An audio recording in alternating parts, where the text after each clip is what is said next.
The 93X Half-Ass Morning Show podcast is sponsored by Standard Heating and Air Conditioning. We all know January is one of the coldest months of the year, and not that cheery, fun kind of Christmas cold. Nah, just the dark, dank January cold. Standard Heating and Air Conditioning is well aware of this, and that's why they're offering $40 off a furnace tune-up to keep you warm during the Minnesota cold. The last thing you want is to be huddled around an iffy space heater you bought from some shady targeted ad. Oh, and how about this? Standard Heating and Air Conditioning has now been helping Minnesotans for over 95 years. So book your appointment now at standardheating.com. That's standardheating.com. The 93X Half-Assed Morning Show.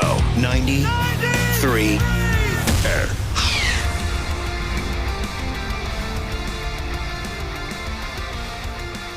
Well, the halfway mark. The halfway mark. Don't fall down and touch yourselves just yet. We got a ways to go, but we're halfway there. And to some of you, that's enough to keep you going. Welcome to the 93X Half-Assed Morning Show. How you doing over there, Josh? Great. How about yourself? You good? Doing just fine, I think, overall. Keeping these hours, crawling out the fart sack in the middle of the night, do you ever feel like maybe you're going nuts? Yeah. Yeah, there's been times where I've told my wife I think I'm going insane. I mean, sometimes that was, I have epilepsy and some of the medication related, right? They'll change something here or there. I remember when you thought you were legitimately going completely insane. Man, it had nothing to do with your work hours. Yeah, you know, it was, I thought I was losing my mind. Yeah. Like, it was everything I could do to fake not losing my mind. That's a beautiful feeling. You know, the greatest compliment my wife ever made was, you know what? You could win an Oscar for the performance you're putting on. You covered it well. For as insane as I thought. And it was like this medication that I was on. They tried this different thing, and I didn't, you know, sometimes I'm so stupid I didn't correlate the two. I didn't think, well, I'm on this new medication. Right. That's what it is, and it's for your brain. You got other things to think about, right? You don't.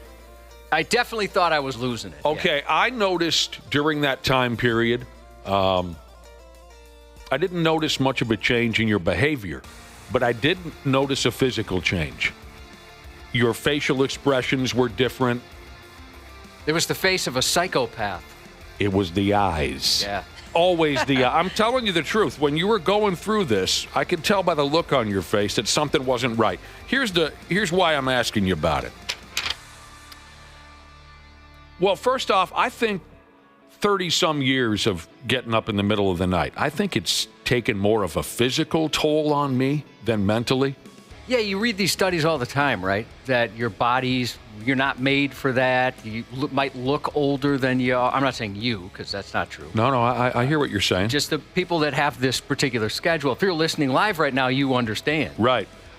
I never feel well rested. I always seem to be trying to catch up on a lack of sleep. I don't know if it's legitimate or I've just convinced myself. The good news for everyone listening who shares these godless work hours with us, it says here now, the fact that we get up out of bed so early, we're less likely to become filthy, violent, running naked in the street covered in our victims' blood killer maniacs. We're less likely to become that character. It says right here it's the night owls that we have to worry about. So thinking about back when we had overnight guys, yeah, they were some of the weirdest people. Without a doubt. Oh my gosh, yeah. And, yeah, I was a weekend overnight guy, so I'm not going to exclude myself from that. But the daily overnight guys were some of the strangest, most dangerous appearing people I've ever met. They were different, absolutely different. Iffy is the word that comes to mind. Iffy. When I worked at a gym overnight, the kind of people that would come in at, midnight, 1 a.m., 2 a.m., they never looked like they were quite all there. No. You shouldn't be squatting at 3 o'clock in the morning. What the hell is going through your mind? It's not worth it. Rise and grind, baby. Yeah. Rise and grind. Get some quick lat pull downs in. Yeah. According to a report I have here in front of me, folks did some studying on the subject. People who stay up late have a tendency to manifest antisocial personalities. night owls are more likely to become narcissistic, psychopathic, and manipulative. They compare it to nature. Most predators are awake at night if you're out in the jungle. In human society, those who perpetrate crimes and engage in sexual promiscuity. I don't know why that's got to be thrown in. I love That's that cool. part. Sexual promiscuity is kind of cool. I'll take that. Why are we worried about, so a guy wants to... Anyway, those who are up late and stay up all night kind of characters, they're the ones we have to worry about. Now, this makes sense to me for a couple of reasons. One of the reasons is I was never, ever wired to have these hours. It's still, every once in a while, I still kind of chuckle to myself that I became a morning person. I was never meant to be that. I loved staying up all damn night. That was my thing. I worked nights when I was a young kid, so then I could have midnight through 7 a.m. all to myself.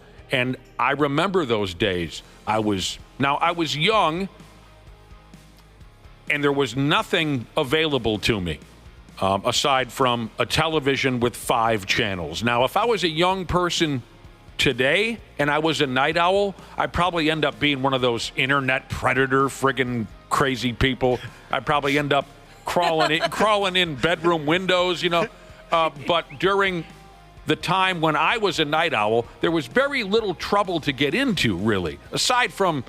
But what I remember, I guess I could have snuck around the neighborhood and spied on people, and maybe I did. Maybe I didn't, but maybe I did. But what I'm saying is, I remember those days between the time I was like 18 and 22. I worked only nights, and I would stay up all night. And I remember I'll admit, I became kind of an antisocial person. I would do weird things. This article goes on to say that, folks who stay up all night and might have these psychopathic tendencies, they spend some of their time, all alone, late at night. They spend some of their time, grooming themselves, odd behavior like that. And I'm not ashamed to admit that I was involved in some of that stuff. Between 3 o'clock and 5 o'clock in the morning when there was nothing else to do, you know what I would do? I would alter my hair. I would work out. I would do a lot of going through old books and just odd things that I would never consider now. Yeah, because you have no one to hang out with because everyone's working or waking up to go to work, and you're just finishing it. Yeah, obviously, but it's just some of the activities that I was involved in when I was that, the only guy in the neighborhood awake between midnight and 7 a.m. I can admit that I was involved in some odd things. Well, the TV was always worse, right? It's not like now where you can kind of choose what you want to watch. Because like you, I'm naturally a night owl. But so I never would have thought I'd have early hours. But I also remember being very lonely. I grew up in this commune. There was always people running around, but I was the one that would stay. Well, my brother and my cousin would to a certain extent, but I would stay up much later than that. To the point where you get up now for work, right? I was up till 3, 4 in the morning. My oldest is like that now. So if he ever gets a job where he has to work early, I'm very curious on his relationship with his boss, because trying to wake him up in the morning was a painful experience. Your brother? Yeah, no, my oldest. Your oldest? Yeah. Was there a part of you guys, because when I've stayed up late and haven't, maybe 2, 3 in the morning, there's something that dawns over me where I'm like, I'm the only one awake right now. Kind of like a weird feeling, but also like a proud feeling, I guess. No, I don't ever remember experiencing that. I remember just feeling kind of lonely because it's not there wasn't a lot of people you could call or anything like that. So okay, so it says right here, some obsessive nighttime rituals for these folks who might be a little unhinged, staying up all night. Well, number one, if you're staying up all night, you likely don't have a job. Likely. Unless you work late. Right. Yep. But if you're just able to stay up all night with no concerns, you likely don't have anything happening the following day. I mean, I was that character. I used to work, 4 p.m. to midnight or 1 a.m. Anyway, here's what it says. Some obsessive nighttime rituals that these folks get involved in include working out a lot. Okay, I did that. I was never a workout guy, ever. But during that time period, I would, and I didn't really even have any workout equipment, but I would just do push-ups and sit-ups and just crazy, right? I'm in the basement alone with no shirt on, trying to, it says here, grooming themselves. And like I said, I would stare at myself in the mirror and try to figure out what I can do with my hair. Because psychopaths want to work on making themselves perfect. That all rings a bell with me. And maybe had I continued to work overnights, I'd be incarcerated right now. I don't know. I never saw American Psycho, but wasn't he like a big workout guy? Yep. Yes. And he was real into his appearance? Yes. This person says having the entire gym to yourself at 3 a.m. is a beautiful thing. Yeah, I mean, there's an advantage there, right? You get a lot more elbow room. Yeah, that guy's right now, he's sharpening a knife with a belt or something like that. He's showering the blood off himself right now. I don't know. It's interesting. And it like I said, it also makes me think back to about a 4-year period of time for myself where, I mean, I could have just gone to bed. That's the thing. I could have just go to sleep, but I didn't want to. I didn't want to go to, I wanted that time period all to myself. I wanted it that way. Could have gone to bed and maybe got up at, 11, 12, right, the next day. But no, I stayed up as long as I could push it. And I'd wake up, an hour before my shift at 4 p.m. Wow. Senior Love Daddy Jesus said he's been getting about 4 hours of sleep for almost 2 decades, wake up at 1 a.m. for work. He feels the effects, but come weekends, he can still resort to being a night owl. Yeah, we don't really watch TV during the week, but we'll kill a show on Friday and Saturday nights. We'll start and stay up all night. It's ridiculous. That's the thing with the hours that we keep now, getting up so early, because like you guys, I used to be a big-time night owl. I get done working out 2, 3 in the morning, and I'd stay up all night. And now, having to go to bed so early, it's kind of the inverse. On the weekends, it's like, I don't want to go to bed. I'm like that kid that no, I'm just going to stay up a little bit longer. I'm going to stay up a little bit longer just because I can. Yeah. What were you doing that you weren't getting home till 2, 3 in the morning? Working radio, covering sports games here in town, being at Timberwolves games. You finish your story about 9, 10, 11 o'clock, file it, get home about 1 o'clock in the morning, things like that. So here's the thing. Here's the thought that really scares me. If this all goes away today, I think I would go right back to being that character. I think I'd find myself a nighttime job, and I think I'd go right back to being that character. And now with the internet and social media and this and that, I don't know, maybe I would end up being the naked man covered in his victim's blood running down the street screaming something about Jesus. I think I would keep being a morning person. I enjoy really? the mornings. I like watching the sunrise. Oh, that kind of vibe. Sounds awful. I like I said earlier, I kind of take pride in being up and getting things done before the rest of the world woke up. I do like that too, where you got just an S-ton finished by 10 a.m. or whatever. Oh, yeah, that's not my game. Sheriff's Office Jesus said his brother works overnights, 12-hour overnight shifts, and absolutely loves it. He's psychotic, he says. Well, but he's if he's also a cop, it seems like, a lot of cops, especially the younger guys, they love those hours, right? A little more going on. Yeah. More excitement. See, I'd be the opposite. I want the hours where it's the least busy. Josh is working, 5 a.m. till 2 in the afternoon. Graveyard shift. You would prefer that? Oh, no, that's like when stuff goes on, right? The late night stuff. Oh, if you were a cop, you're saying. If I was a cop. Oh, yeah. Yeah, I'd want whatever. There's just the least amount of crimes committed, the least amount of danger. I'm a coward. So there's no way I'd have the bravery to be a police officer or in the military. In the smallest town in America. Yeah, exactly. Not a damn thing. Josh is just like a rush hour cop. He just works those hours. Yeah, and I just pull over the people that don't look intimidating. Yeah. Back to the psychopath thing now. If you're working overnights, they don't lump you in. It's if you use, how do I say this?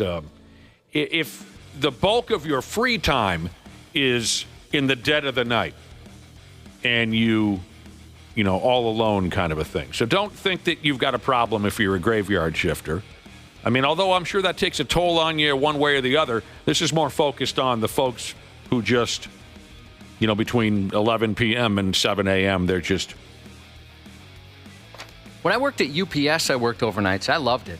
I think, you know, what it was the people I worked with were so fun that I really enjoyed that job.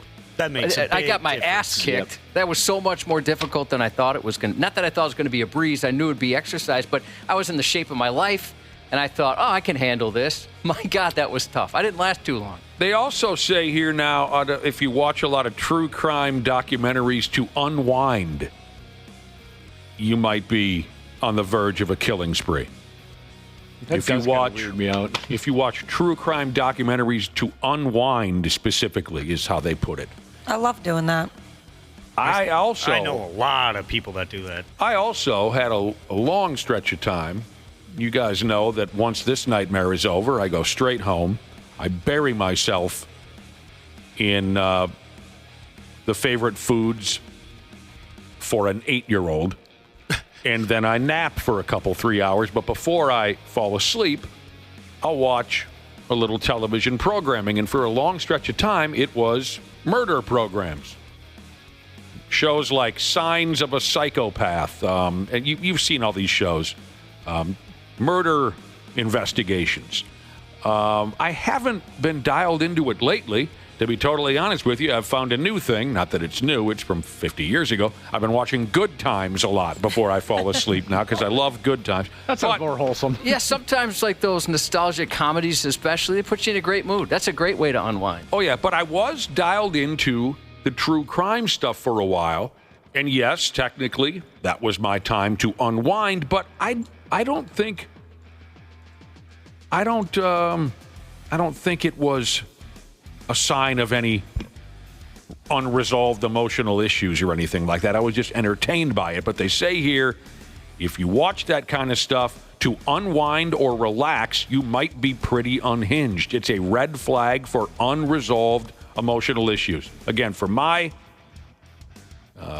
personal experience, I don't think that's true. But I guess for others, it might be. We got to the point where we watched so much that my wife and I were side-eyeing each other and made a pact that just cheat, don't kill me, nothing like, you don't have to do that, you can leave me, it's okay, you don't have to murder me. I can always tell when I've been watching way too much of it or listening to too many murder podcasts because I start to understand like the way the killer's thinking. I can see why they did that. Yeah, that was a messed up childhood. I'd probably kill a few people too. You know, that's impressive because not a lot of people would take the killer's side.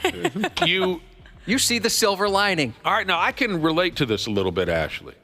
Although we are opposite in one way. When I watch those killer on the run programs, I would battle to stay awake to see the very end of the show because I wanted to see that mother effer get what's coming to him. I wanted that final, you know how they do it in those programs. At the very end, there's a paragraph and a mug shot of the killer, right?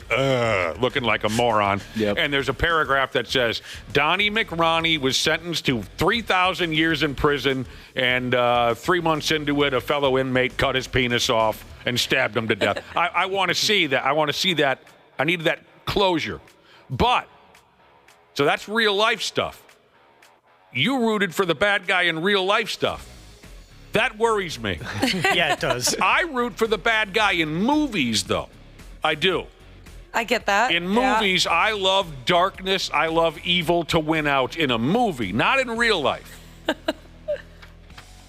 So maybe you're the one that we should be keeping an eye on. Well, they make those so entertaining that maybe you just don't think it's real, right? They produce them in such a way that it's a story. It's like a television show. Oh, yeah, absolutely. I mean, I know there's been people who they have the realization, I did too, like, because you're invested in it and they do a great job telling the story and you go, oh, wait, that was a real this is a real family this happened to. You kind of forget. Oh, yeah. At least I know I did at first. But yeah, I would watch those shows in my downtime. There are a couple exceptions to my rooting for the bad guy in movies gimmick. No Country for Old Men.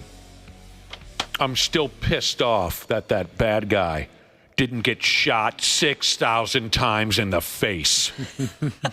And it's credit to whatever whack-ass actor played the bad guy in No Country for Old Men. From the minute I laid eyes on him, I wanted him dead. There's a lot. I don't cheer for the bad guy like you do, but the ones that I want dead more are the ones that are terrible at playing a bad guy. The bad guy is so important. Oh. And the one that's just like, okay, that guy's a giant wimp. There's no way anybody would be I hate that. I have an example. Woody Harrelson in I'm a Killer on the Run with Natural a Born ponytail. Killers. Huh? Natural Born Killers. I Woody never saw that Harrelson one. in Natural Born Killers. Yeah. Great movie. Perfect. Piss poor bad guy. The bad guy is so important, almost more important than the protagonist at times. I mean, you got to have a guy that's scary You ain't kidding, or Cubby. intimidating. And the ones that I can't come up with a good example. You know, Joffrey, everybody talks about Joffrey from Game of Thrones. But, you know, he was good at playing a bad guy because he was just so slimy and disgusting and such a, I don't know, I can't say that word, but he sucked. Prick bastard. Yeah, he sucked. Yeah. Yeah, and so did Ramsey Bolton, too. That's another one, yeah. Yep. There was a couple of episodes I watched where King Joffrey or whatever his name was in it. And I didn't even watch a whole season, and I hated that guy. Does this guy die right away? I need him to just die. Well, then it's kind of funny because then you'll watch him in another show and you'll be like, God, I still hate you, dude. That's how you know they are so good at what Yeah. they do. I had that realization as well. I hated the person. I hated the actor. I hated his parents for giving birth to him. All that kind of stuff. And I realized, no, he's just a great actor. But I thought he got out of it. I didn't think he did much after that, on purpose. No, I'm saying like other actors that played bad people. No, I'm just saying in general, Joffrey, I thought he kind of quit that. Maybe not. Not all of us are going to make it. Some of us are going to end up crazy, running through the streets. I mean, there was one Dildo time- in one hand. Hell yeah. What do we have in the other hand, Josh? 2 more dildos. Oh, my God. Yeah, we got a lot of dildos. We have an overabundance of dildos. There was a time I legitimately thought Ashley killed someone. I remember that day. I 100% thought she did. I understand. What happened? When I called him to tell him that I was getting a divorce, Oh, yeah? because what did I say? I said something. I said, "Oh, it's bad, Josh," or something along those I think he lines. said something like, please don't hate me or Yes, something like that. you said, I'm going to tell you something, and you got to promise you'll still love me. You got to promise. There you go. And you just said, this is bad. This is real bad. And I thought, oh, my God, she killed him. She buried him in the middle of Wisconsin. I'm now complicit. I thought, "Oh, I'm gonna get so much crap for this." Oh, yeah. Please still be my friend, even though I completely ignored your advice. Well, you know, it's funny because once you said that you were getting a divorce, in my head, I'm thinking, oh, thank God. Oh, good. I'm not exaggerating. I legitimately thought you killed the guy. The way you were going on. Y'all talking about killing? What movie? Unforgiven. Slapshot. Good guess. Ask me about CrossFit. Jesus said, ironically, the actor who played Joffrey spends his time as a philanthropist. He got out of acting to do it. Oh, cool. What's a philanthropist? I'm glad you asked because I completely forgot. Yeah. Well, like somebody who does a lot of charity work and gives away money. Oh, lame. Jeez. All right, you're a great crowd. We got to get going. What's going on today? It's Wednesday. You're right, Platoon. Oh, I've was never the seen movie. that movie. Yeah, I haven't I've only either. seen parts of it. I've only seen like the parts everybody talks about. I've seen the full thing. What? Brewers in High Life, Jesus said, when he watches police chases, he finds himself cheering for the guy getting chased and hoping he somehow gets away. You know, just Nah, like I don't. Oh, you don't? Oh, no, hell no. I love Like I watching. said, real police life, I'm a chases. good guy person. For whatever reason, a couple weeks ago, I just wanted to get into a police chase. And my brother's a police officer. I called him and asked him, how much trouble could I get in? And he said, it kind of depends. Oh. Kind of depends on sliding scale. So I was tempted. Well, you would never. I wouldn't go through with it, but No. I just was really feeling it for whatever reason. I mean, you have trouble forgiving yourself for a bad edit in a radio advertisement. You know what I mean? That Yeah. you have to work for months to get over that. I can't imagine you racing through the streets of Egan, causing a commotion and disrupting all these people's lives. I can't imagine you ever getting over something like that. Would be kind of fun, though, to get that dispatch audio, having the cop. All right, he's signaling. He's going to take a left up here. He's slowing down. Right. He's waiting for someone in the crosswalk. Can you All right, he's going 35 and a 30. Yeah. Can you identify him? Well, he's crying. I see he's writing an apology note. Oh, no. Someone just hit a nerve with me. Oh, no. Well, I don't exactly know what they mean. Okay. I think I know what they mean. I mentioned that most of the time I root for the bad guy in a movie. And I think this individual's trying to get me to cry on the radio. They just texted in the bad guy in the John Wayne movie, The Cowboys. That is an example of, how am I trying to say this? That is an exception to my rooting for the bad guy in a movie. Because the bad guy, God, what was his name? Carradine. You folks have no idea, and it's terrible that none of you have seen The Cowboys starring John Wayne. Robert Carradine. You got me. This listener got me. There is no way, if I lived to be a million years old, and every day I watch The Cowboys, there's no way I'm rooting for Robert Carradine. No way I'm rooting for the bad guy. Slim. Because that was such a wonderful, wonderful movie. And the ending of that movie is one of the most painful experiences any American could possibly go through. Oh, I don't know if I want to watch it. You I should, do. but you have to. Oh. You have to. I just got 2 new movies on my list. Thanks, Nick. What was the other one? Movies? Platoon and Cowboys. Y'all talking about killing? I would never root for Robert Carradine. Thank you for texting it in. But now I'm thinking about the movie I'm going to have to watch. Bruce Dern.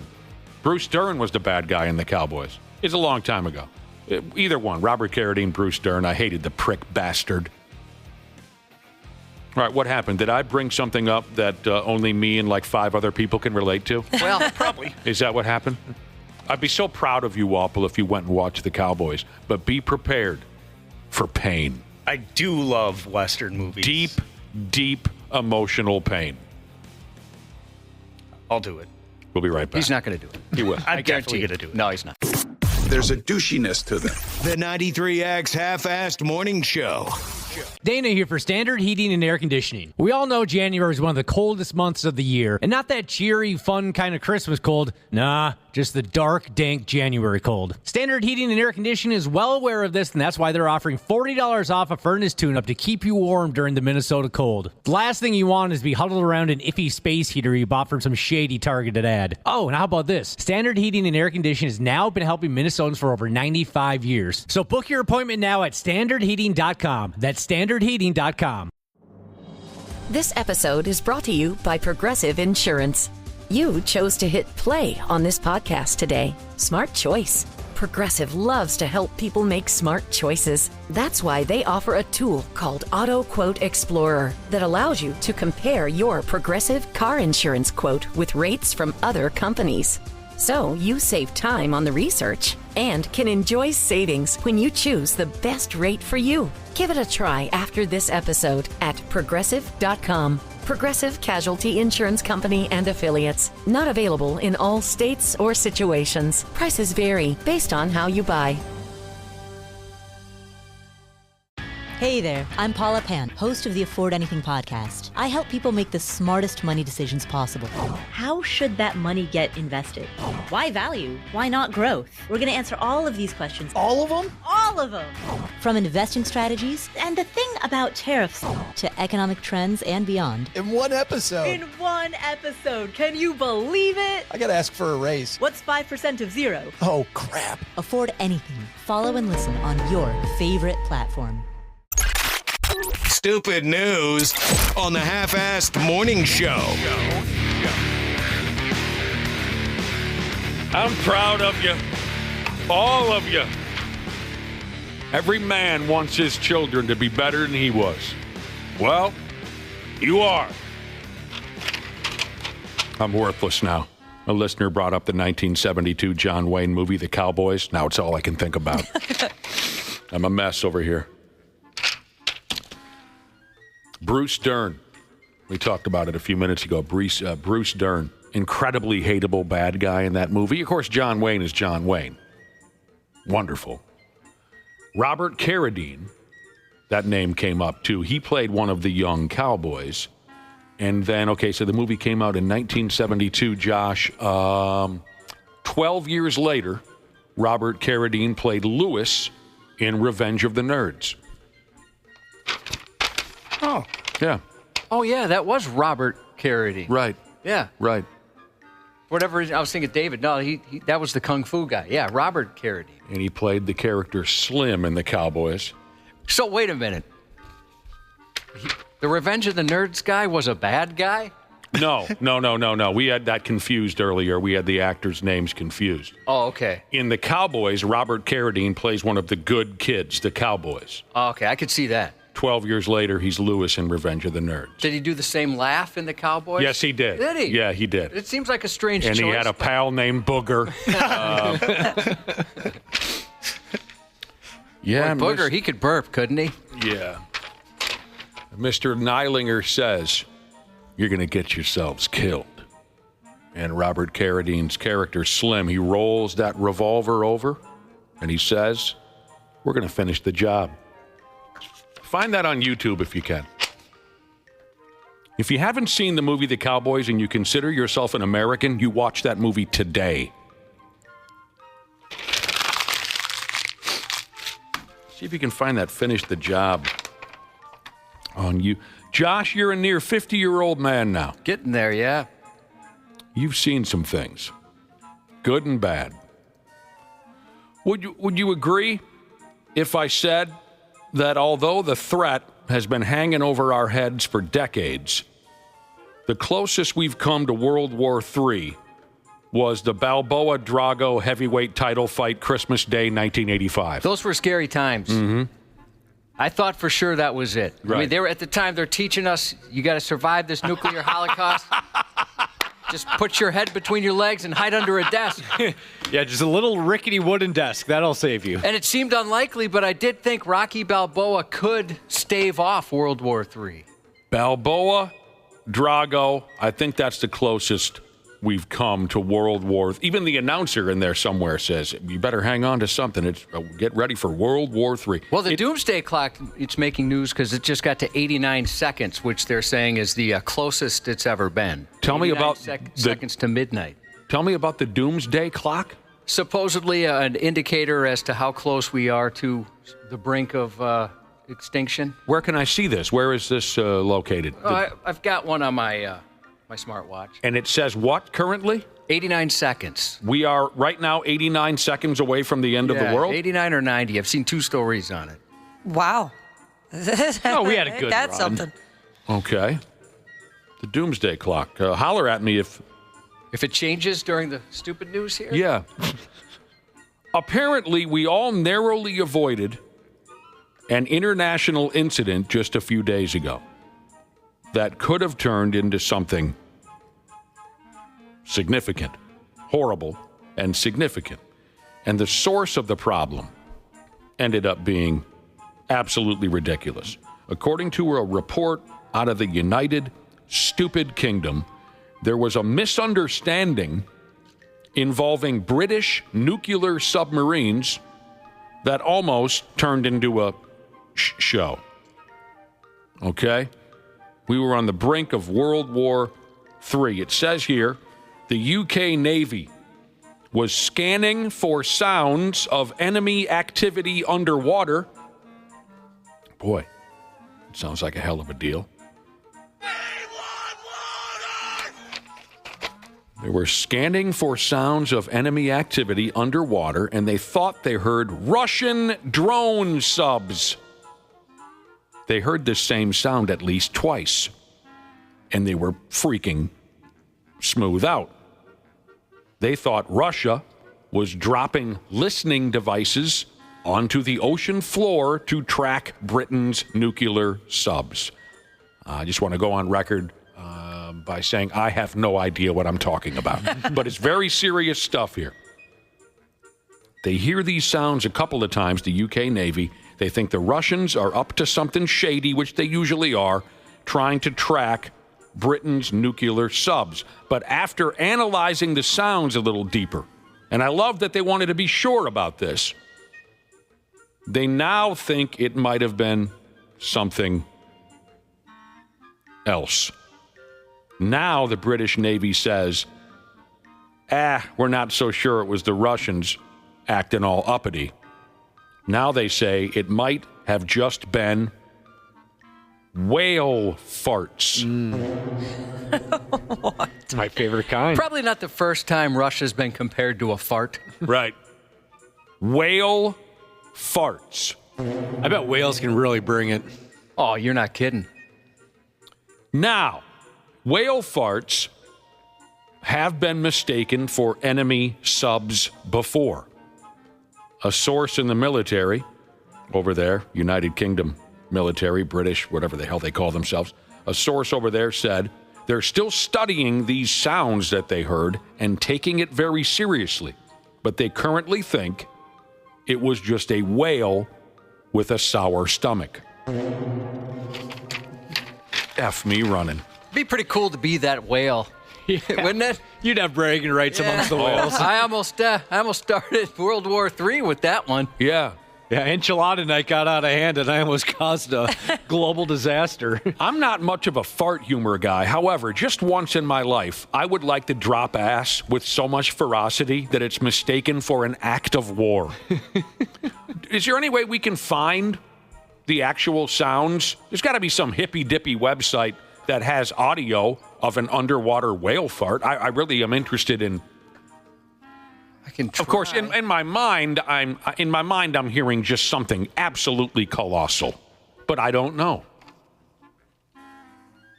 I mean, don't hurt yourself, but maybe by the end of the day, we can find audio of an underwater. I don't know if this is going to count or not. I suppose they all would be underwater, wouldn't they? Yeah, I think so. I think that's how that works. They stick their ass out the break of the ocean once in a while to let her ride, or I don't know. What is that? This is somebody's messing around on YouTube. Those aren't whale farts. I speak whale. Do you really? Yeah. Didn't you write a song about it? I did. I speak whale. But you knew that already. That's fascinating. Frightening. Just a couple days ago. Oh, yeah. Just a couple days ago, we were talking about when Josh and I were young guys, how we'd go out. We'd love to go out and go dancing. Big fan. Couple of drinks. We'd head downtown, hit the clubs, dance our asses off. Popping, locking. The Cabbage Patch. We knew all the dances in the mid-'90s. The Humpty Dance. The Carlton. Hate that dance. The Carlton. My wife and kids, they can rock the Carlton. I've heard that. They're very good. I've heard your wife is absolutely the champion of the Carlton. She wanted to be a pro dancer, but then her promiscuity got in the way. So she God. But she can dance in the Carlton. I mean, my kids, they're awesome at it. Her promise. So you can't win a dance contest when you're in the doggy style position. Exactly. Is that what you're saying? That's kind of what happened. Did you just say you hate the Humpty Dance, Ashley? Yeah, it's because I used to work late nights at a bar, and so it would flip over to like kind of like a dance club What did you situation. hate about it? It's just that I heard that the song and watched people do the dance so many times. I was just burnt out on it. I don't like to hear this kind of language. I mean, was it the part where first when you limp to the side like your leg was broken and then you're shaking and twitching kind of like you was smoking? Is that what bothered you? No two people will do it the same. You got it down when you appear to be in pain. Oh my gosh, that's incredible.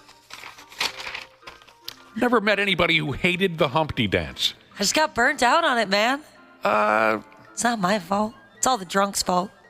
Yeah, blame it on the drunks. Lots has changed since those days of Cubby and I on the dance floor. Many years have gone by. Nowadays, everyone on the dance floor is on Molly. Josh and I could dance all night just strictly on adrenaline and Jell-O shots. Now everyone's on damn drugs because they're SAWFT soft.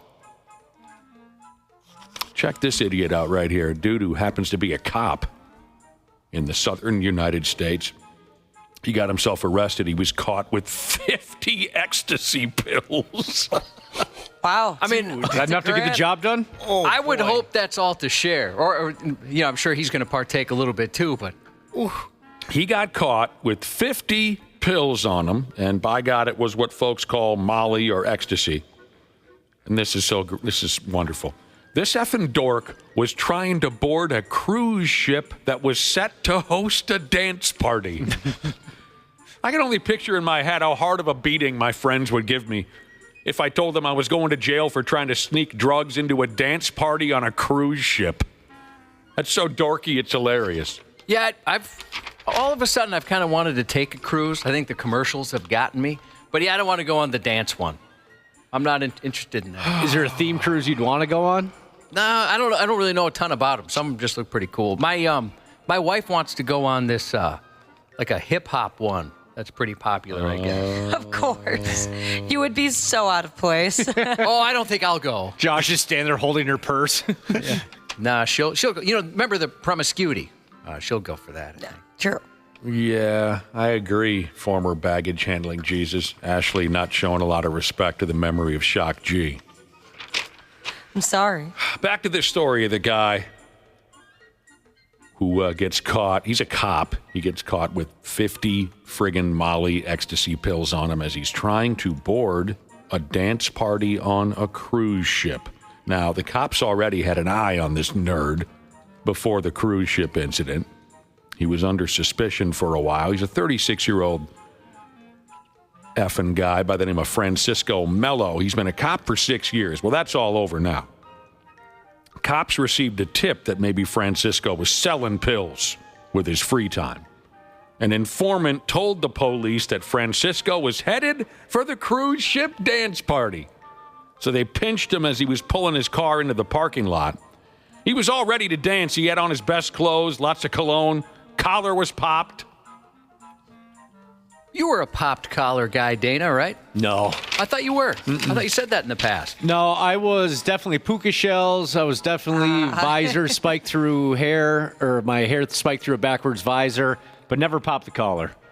There's limits to my douchebaggery, Josh. Thank you very much. I didn't think you had a limit on it. Some days I don't. I was too old for that when that became a thing. We had a couple guys that worked here, younger guys, that popped their collars. There were a couple guys in college, I remember, that did the double pop. Your cousin, Nick, that worked here, he used to pop his collar. He was a fashion plate. Yeah, he was. He was kind of like the type of guy that looked like he just got off Molly on a cruise. Yeah. I mean, the drug Molly. I can't argue with that. At one point in his life, and this is when I couldn't sit near the guy at family functions for a while because there was a short stretch of time where he was, I can't even say this. I have to say it. He took swing dancing lessons. Boy, that craze was wild. I can't even talk about it. It makes me so mad. Was that was that right before the cigar bar craze, or was that right around the same time, right? Same time period. There was no more frustrating movement in the history of the world than suddenly that hip daddy-o, scattity-dat, and it's 1995, but we're going to act like it's 1921 with the daddy-o, and look at my swing dancing and the chain and the stupid zoot suits. Oh, I could barely get out of bed in the morning. Zoot suits? Oh, don't even say it. Remember the song Zoot Suit Riot that we used to play all the time at the Edge? Hated it so much. And my friggin' cousin, a member of my family, was taking swing dance lessons. Didn't talk to him for 5 years. A little jump, jive, and wail. I would rather just lick the bathroom floor in a prison. That's pretty bad. Cherry poppin' daddies. Awful. Stop. Back to this guy who got busted with the ecstasy pills. Francisco was the last name. Very thorough in trying to hide the fact that he had all these pills on him. Obviously a very intelligent guy. He attempted to hide his Molly pills in a bag of Skittles. Oh. Like a 7th grader. A police dog sniffed that one out in no time. He's all done now, Josh. Yeah, that's probably going to ruin his career for a bit. Oh. What do you got next for me, Cubby? I already forgot what's the nickname for it again? That style of music that I hated almost as much as that swing garbage. Ska. Ska? Yeah, you what don't do you like got ska. next? You got some ska? Mighty Mighty Boss Tones coming up. You know, Mighty Mighty Boss Tones worked with a guy who was supposed to interview them, and I was the interview camel, where I'd bring all the guests up to. This was at like an Edge Fest or something like that. Okay. I'd bring them all to the place they're being interviewed, and boy, was he a jerk to the Mighty Mighty Boss Tones. And he wanted to do it on purpose. Like, I don't even know who these guys were. And at the time, they were very popular. No, they weren't. At the time, we used to play the Mighty Mighty Boss Tones. I think they even headlined whatever gig we were at. Yeah, it was a terrible time. So you're saying a guy we used to work with intentionally... Oh, yeah, big time. He big-timed them. Big-timed the Mighty Mighty Boss... Okay. That was pretty uncomfortable. I can picture who it must have been. Yeah. Oh, I'm sure you know exactly. This guy didn't like any rock bands because they thought they were a bigger deal than he was, which wasn't true. He's a big deal. Oh, so he had to make vomit. sure. Yeah. Radio was a terrible place for many years around here. Hey, I ain't going to do that to you. What's that? Mighty Mighty Boss Tone you. No, I'm sure you won't. No. 3, 2, 1. No, I told you I'm not going to do it. They did cover Detroit Rock City. Did they do a good job? No. No, they did not. You thought I was... Feel uptight on a Saturday night. 9 o'clock, radio's the only live. That's my imitation of the Mighty Mighty Boss Tones covering Detroit Rock City. He kind of had that gravelly voice, didn't he? Nothing causes me to run for the exits quicker than trumpets mixed with guitars. It's part of the reason why I could never handle Aerosmith beyond 1985. Because they would put trumpets in their rock song. I think that should be against the law. You know, thinking about it again, Sami Zayn kind of had a Mighty Mighty Boss Tone theme song. Yeah. He kind of came out. Yeah. And nobody's perfect, Wapple. Nobody bats 1,000. I mean, he's a great performer, a funny guy, but his taste in music blows.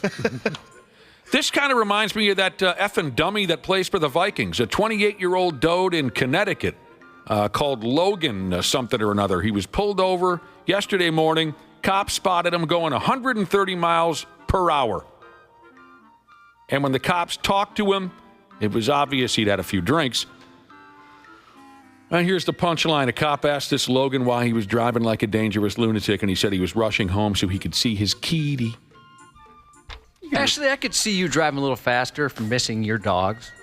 Yeah, definitely. I've drove a little faster when I know they're not feeling well. This guy's got a kitty, and he missed his kitty, so he was going 130 miles an hour to get home to see the cat. There's no indication there was anything wrong with the cat. It just sounds like he was excited to see the cat, which is funny because most cats are never excited to see anyone.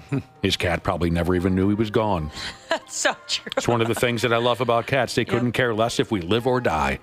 They're cold-blooded like that. But it kind of reminds me of that dude that plays for the Vikings. Couldn't tell you his name. Jordan Addison? Orta Badadin? Jordan Addison. Jordan Addison. Well, now, what are people trying to aggravate me? What about the Blues Brothers? What about the Blues Brothers? That's a blues band. I'm talking about when trumpets are forced into rock songs.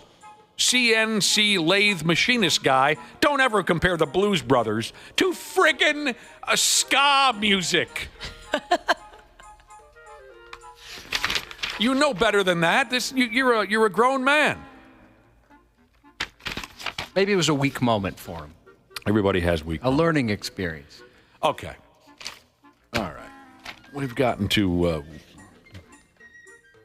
the main event, I think, is what we'd call this sumbitch right here.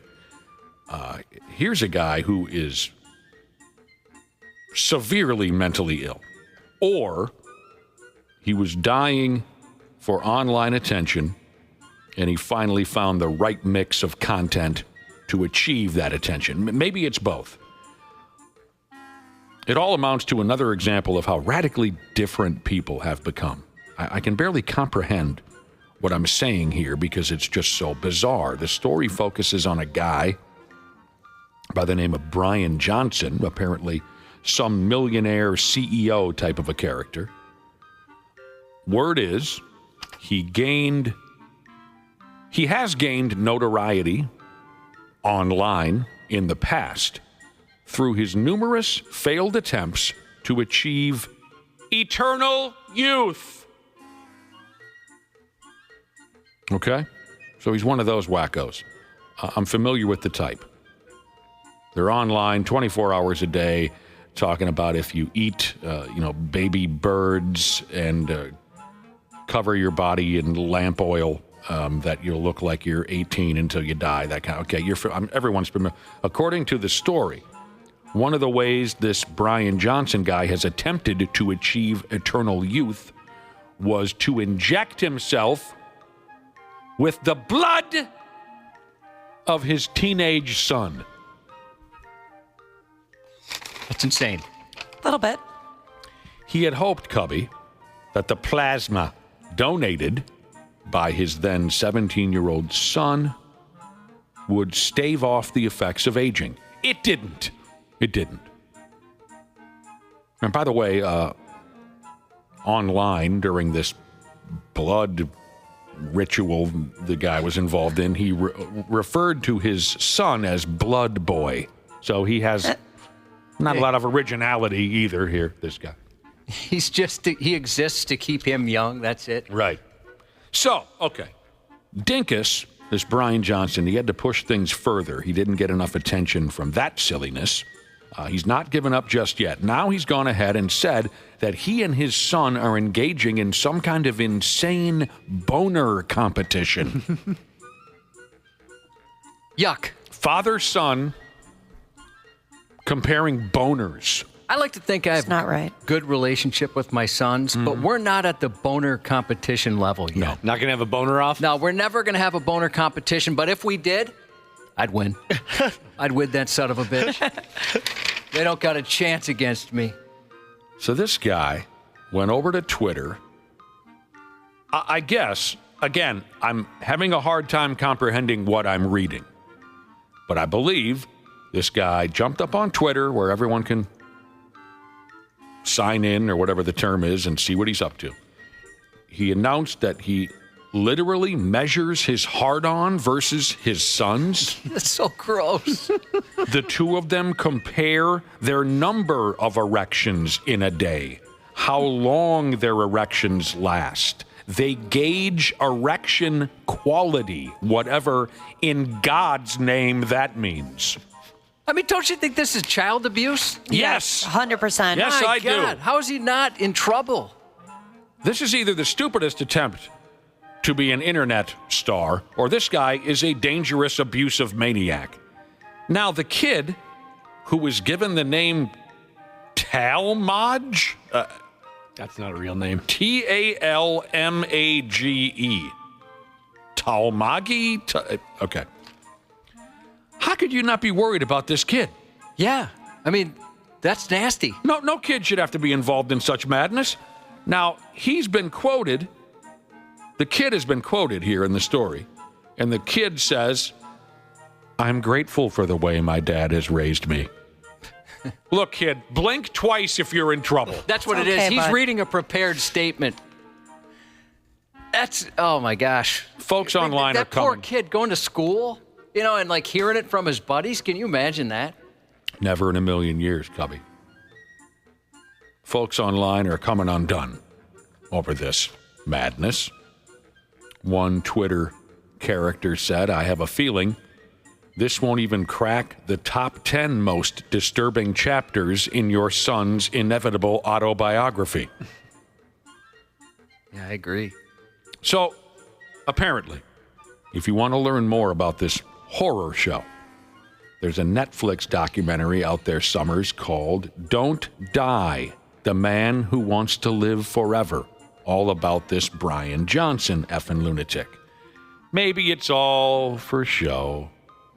You never can tell these days. It says here he's spent more than $2 million a year trying to find a way to stay young. Good Lord, why are some people so afraid of natural aging? But more importantly, there's no need to get into that conversation, because much more importantly, should this Brian Johnson guy be sent to a high-security mental institution? I think he needs some help. And that kid's going to need some, too. Double dongs. I agree. It is unfortunate that people aren't cool just aging. We mentioned it before. I was waiting for a nasty line or something. Oh, yeah. I was waiting for all those ugly old people. No, legitimately. And I know it's different, the pressure that they feel, Hollywood and stuff like that. But there's so many times I've watched a movie or something, whether it's a guy or a girl, I just wish they didn't alter their appearance. They'd be fine if they just... People understand you age. I agree with you, Josh. I do. There was a TV show I've been watching, and the woman in it is a little bit older. She's probably in her 50s, 60s, and in the first couple of episodes of this season, she looks her age. She looks right. And yesterday I started up an episode, and it's like she went back 20 years because she got so much work done to her face. I was like, oh no, what happened? Like, who said something insulting that made her want to, inject a bunch of stuff into her face? And it looks stupid. They got out the sandblaster, huh? Oh. Yeah, it's unfortunate. It's like, come on, girl. You looked great beforehand. And there could be a plastic surgeon sitting in his Maybach right now going, can you guys shut up about this whole thing? But, I just do wish more people would be okay with it. Are you going to tune into this father-son boner war on Netflix, Josh? No, I think I'm done. I'll let you know who wins, Josh. The 93X Half-Assed Morning Show. They got their heads up their ass. On 93X. It's Wupple here with a video game update for Call of Duty fans. Yesterday was the second major update to Call of Duty Black Ops 6 with the release of Season 2. Every game mode from multiplayer to Warzone and even zombies are all receiving new additions. Yeah! Let's start with the basics. There will be up to 17 new operator skins to customize your character so you can look sweet in the kill cam.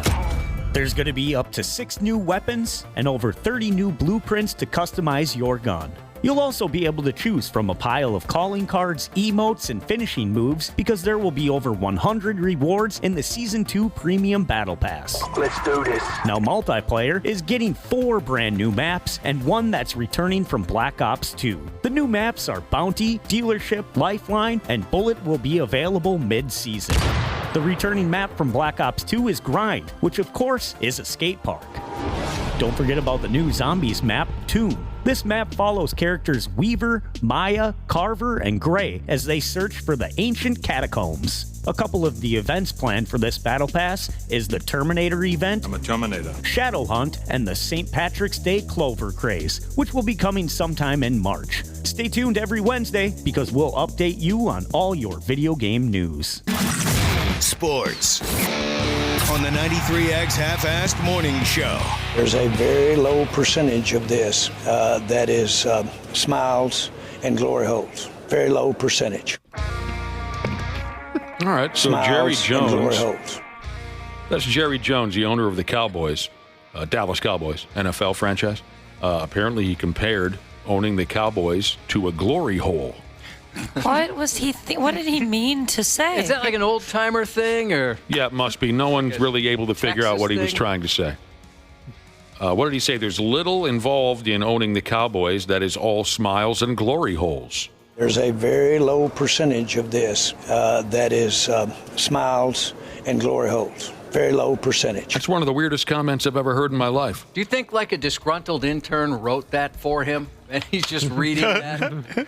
Yeah, it's possible. Yeah, it's got to be an old man issue where they don't know the current slang. My old man, God rest his soul, I used to have to get on his case about this because it was horrible. When he would try to say he got chewed out, he would say, "Oh man, that dude really ate my ass out." And I would have to say, "Dad, no, that's not the way you say that." He thought that was getting chewed out, getting your ass chewed. He would say, "Eat." I'd say, "God help us, please stop saying." Especially when he would say, "Well, your mom was mad at me last night." Oh no! And I'd say, "Hang on a second now, before you say it." It's just an old guy thing. Jerry Jones probably doesn't know what we all understand as the definition of a glory hole. And that's what makes him fun to watch. There is a definition of an untidied storage place, especially a room or cupboard. Yeah, a lot of people are saying it's an oil industry term in Texas. Oil that industry. would make a lot of sense. Okay. Oh, When there's you all strike kinds. oil. Yep. What are you going to do? Jerry's just an old man with a live mic in his face 6 days out of 7. He's gonna F the dog once in a while. F the dog, it's another one that you might misunderstand. What do you understand the definition of F and the dog, Josh? Like you screwed something up. Yeah, you screwed something up. You really messed it up. Screwed the pooch. If you say F the dog in front of the wrong person, they'll go, "What the hell did he just say?" What's wrong with that guy? Golden Gopher basketball got thumped last night at Michigan State. Timberwolves are at the Phoenix Suns tonight. We don't have a hell of a lot of good news to cover in our very first Minnesota Wild report of the hockey season. That's coming up later on this morning. Ain't smiles and glory holes, that's for sure. No. Randy Shaver, Brad Ryder will be with us in a half hour. Don't go anywhere. Josh's news is coming up next. There's a douchiness to them. The 93X Half-Assed Morning Show. Dana here for Standard Heating and Air Conditioning. We all know January is one of the coldest months of the year, and not that cheery, fun kind of Christmas cold. Nah, just the dark, dank January cold. Standard Heating and Air Conditioning is well aware of this, and that's why they're offering $40 off a furnace tune-up to keep you warm during the Minnesota cold. The last thing you want is to be huddled around an iffy space heater you bought from some shady targeted ad. Oh, and how about this? Standard Heating and Air Conditioning has now been helping Minnesotans for over 95 years. So book your appointment now at standardheating.com. That's standardheating.com. This episode is brought to you by Progressive Insurance. Do you ever think about switching insurance companies to see if you could save some cash? Progressive makes it easy. Just drop in some details about yourself and see if you're eligible to save money when you bundle your home and auto policies. The process only takes minutes, and it could mean hundreds more in your pocket. Visit Progressive.com after this episode to see if you could save. Progressive Casualty Insurance Company and Affiliates. Potential savings will vary. Not available in all states. If you're listening to sports mixed with pop culture, sprinkled with celebrity interviews, then your earbuds are enjoying the Rich Eisen Show podcast. None other than Jordan Love of the Green Bay Packers, Detroit Lions, Jahmyr Gibbs. It is great to see you, Brian Dawkins. And there he is, Justin Jefferson, Kyle Brandt. Wow, Jodie Foster was on the show. I missed that one. So Clary Starling is sitting here saying, well, should I start Greg Jennings? I don't know. He's tough against the Vikings. See, this is what I'm talking about. It's a really cool hang here. The Rich Eisen Show. Follow and listen on your favorite platform. Half-Assed Morning Show. 93X. I was worried about everyone. I'm like, where did my brother go? And is this little girl hurt or something? Are all the kids off the bus? A 72-year-old Wisconsin bus driver is facing some serious charges after police say he was driving erratically and refused to let kids off the bus, and he was drunk. Around 4:30 p.m. Monday, the student's call brought police and parents to the scene. When the bus eventually stopped and anxious parents rushed to the scene to confront the driver, the kids were safely evacuated, but the driver sped off. Police later caught up with him, pulling the bus over and arresting him for operating while intoxicated with a passenger under 16 and second-degree recklessly endangering safety. That incident remains under investigation. What state did you say this happened in? Wisconsin. Oh, okay, yeah. I'm surprised our bus drivers never snapped and tried to kill us. We had some that would yell at us, certainly. We were terrible. Terrible to the bus driver. Also in Wisconsin, It was push-ups, pull-ups, and hiccups for one gym teacher there who was so intoxicated at school last week, he maxed out a breathalyzer, and a court commissioner questioned how he was still alive. Technically speaking, sir, you could be dead at a .40. Police were called around 7:30 a.m. Friday to investigate a hit-and-run crash where investigators say the 52-year-old teacher rear-ended another car and took off. The tipsy teacher told the other driver he needed to leave the scene of the crash because he was a teacher and had to get to school on time. Got a job to do. Hey, I'm a responsible adult here. I got to get to work.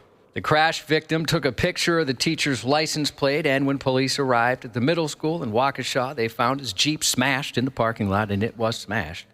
Police say he admitted to driving his kid to school earlier that morning, and then also admitted to crashing soon after. An officer administered 4 different field sobriety tests in the school gym, and prosecutors said he failed all 4 of them.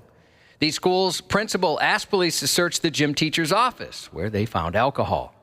In court on Monday, Court Commissioner David Herring couldn't believe the teacher was that drunk, all before 8 a.m. People don't get to .40 overnight. Most people are incapacitated and don't make it, Herring said.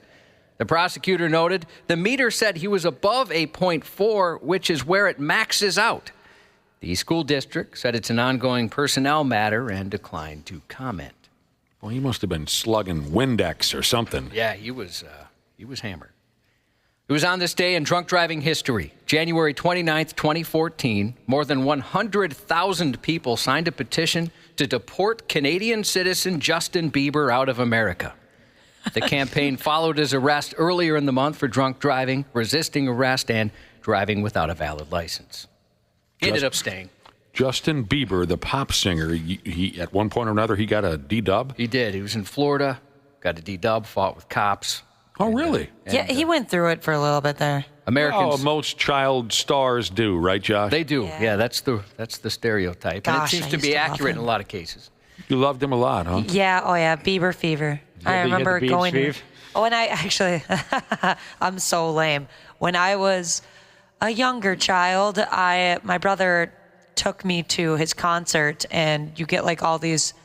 I got like a cool lanyard, a bunch of cool swag, and I forged his signature on the lanyard and told people that I got his autograph. That's great. Yeah, that was a weird time. Now, this one doesn't involve alcohol, but another teacher's in trouble this morning, this time in Connecticut, and this time it's more weird.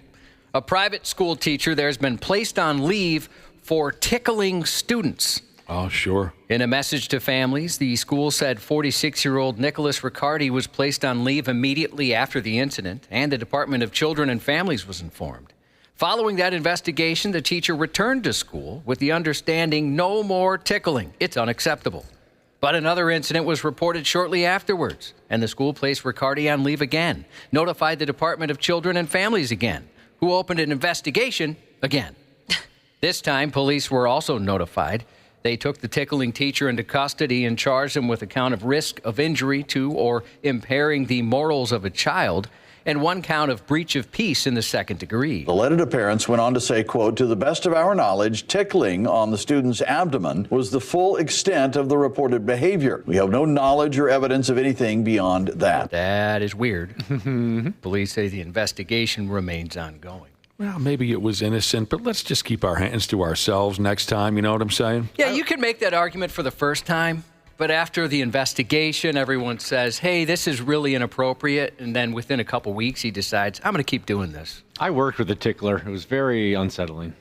Tell us about this. He'd, kind of come up behind you, kind of poke you in the sides, or, like he kind of goose you a little bit. It was just very weird. Well, I mean, but tell me about the job. It was radio. How old were you? How old was the individual who was tickling? I was in college, and he was a fully grown man. Josh got booped once. I've been booped at work, yeah. You got booped? Nick saw it. Who booped you? Inappropriate. Well, I don't recall this booping. We were standing in the hallway, and a guy who had been fired from this building 4 times came up and he booped me right in the side. You can't just boop people. It was that guy? Yeah. And he goes... The guy who combed his hair with a sponge? No, different guy. Oh. Yeah. Little guy, angry. I can't remember who it was, but... he came up and he went... Boop. poked me right in the side. So it wasn't a positive booping experience. I'm sorry. It was more confusing than anything. He wasn't like the type of guy I'd expect to get booped from, but he booped me, and he booped my brains out. How did you respond to that? Did you just kind of stand there in bewilderment? Pretty much. Huh. I was bewildered, as you said. Yes. Yeah, bewilderment. We had a bra snapping teacher at our grade school. Oh, yeah. So did I. You did, even in this day and age, or? Yep. Oh my gosh. I don't think he works for the school anymore. I better not. This guy was very likable, good guy. But was he someone who had graduated just a handful of years? No. He was an older guy. Oh, okay. Even when I was a kid. He's long gone now. But he was a bra snapper. And it was overlooked. Teachers, the principal would tell the girls who complained, the principal would say, he's just being playful. Eventually, though, he took it to a level. I was out of school at this point. He took it to a level where he was canned. I don't know what it was exactly that he did, but eventually a stop was put to whatever his behavior was. Whatever that next step he took, I don't know what it was, but it got him canned. But I remember all the girls hated him because he was a bra snapper. Yeah, that's concerning. Grade school, too. I mean, kindergarten through 6, son. Terrifying. A Tennessee man's behind bars after being accused of an unusual crime during a home burglary. He stole a toilet. Skibbity. Stop it.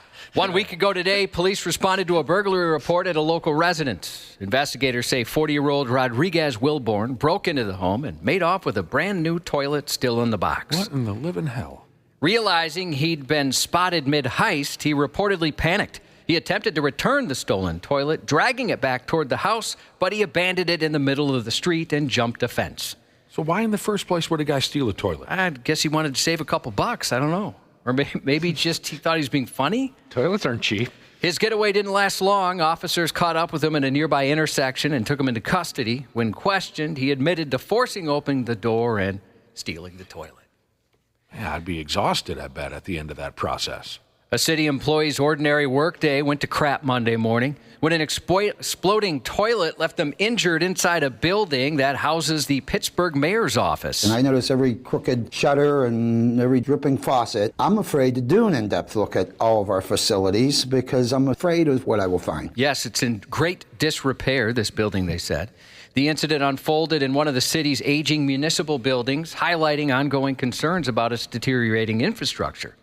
Emergency responders, that is, arrived to find a 65-year-old man with a deep gash on his leg caused by sharp shards of porcelain from the shattered toilet. Skibbity. Along with EMS and the sheriff's units, are requesting a city officer respond to the 5th floor in the mayor's office area. They have a 65-year-old male with a gash to his leg after having a toilet explode. A spokesperson for the mayor's office confirmed the injury was the result of a plumbing fixture failure and reassured that the employee was recovering.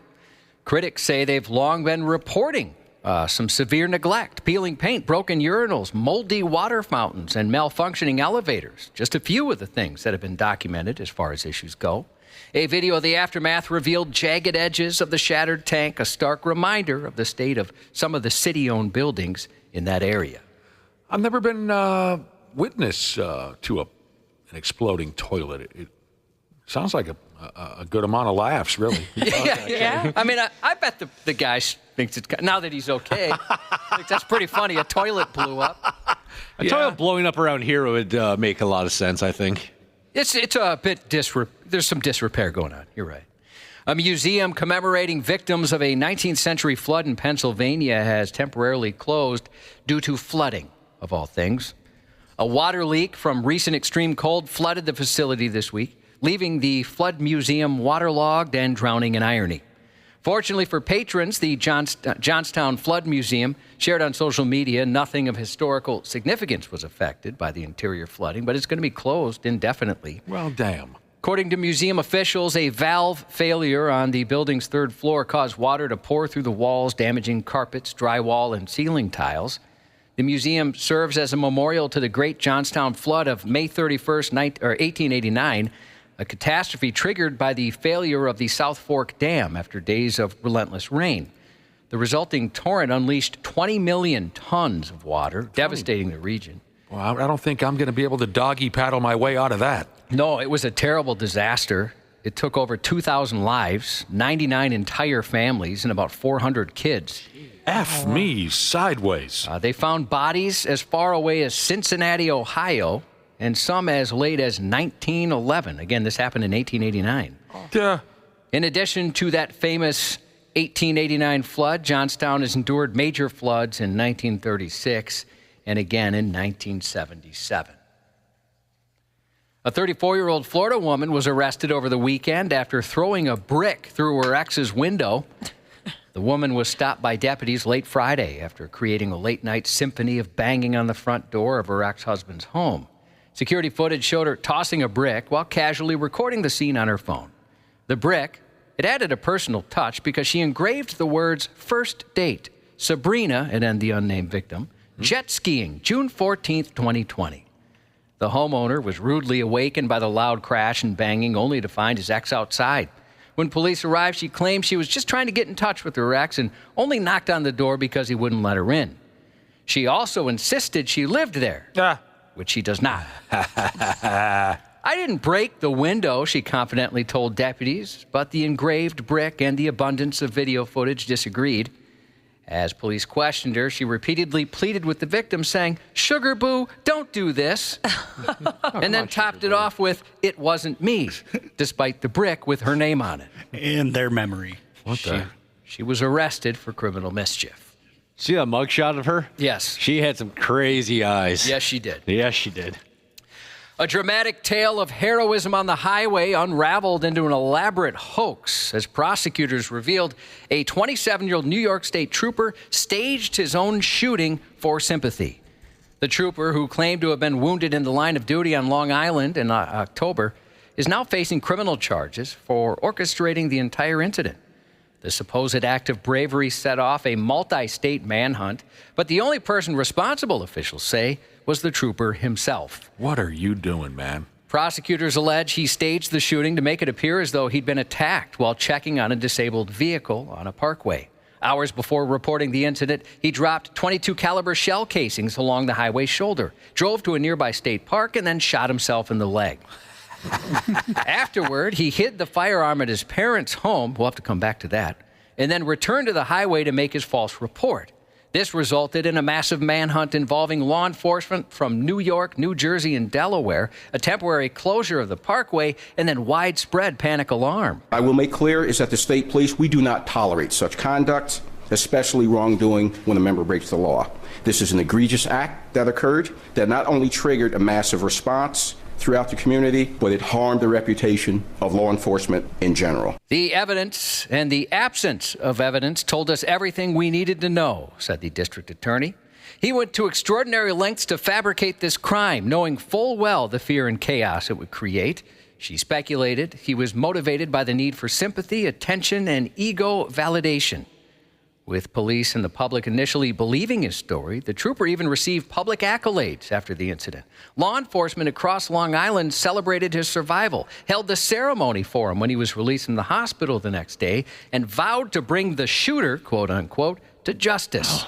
And all of that stuff just gave this guy a raging hard-on. I'm sure. Oh, big time. But we never would, the DA said, because the shooter only existed in his imagination. He knew the fear that it would create, but he did it anyway. 9 shell casings, but no projectiles found at the scene. No tire marks. Not a single video that showed the Dodge Charger Messiah claimed belonged to his shooter. The trooper's parents also faced charges after investigators uncovered the illegally possessed firearm in their bedroom.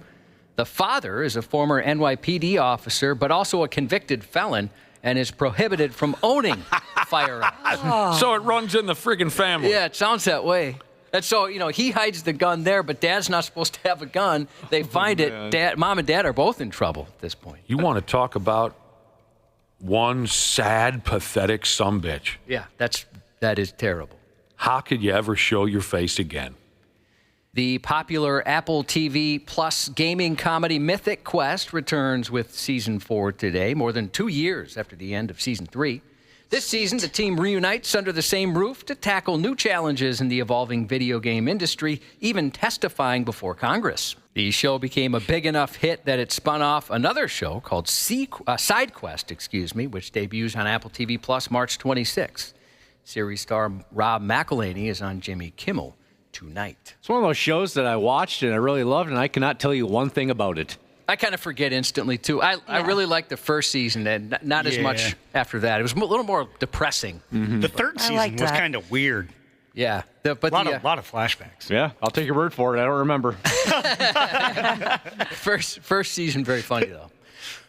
One of the OGs who made the mustache cool decades before the Top Gun sequel, and his face has already been adorned with one for over 75 years. Tom Selleck, 80. Do the math. I got a texter who said he's on the second day of recovery for his reverse vasectomy. Good luck with your nuts.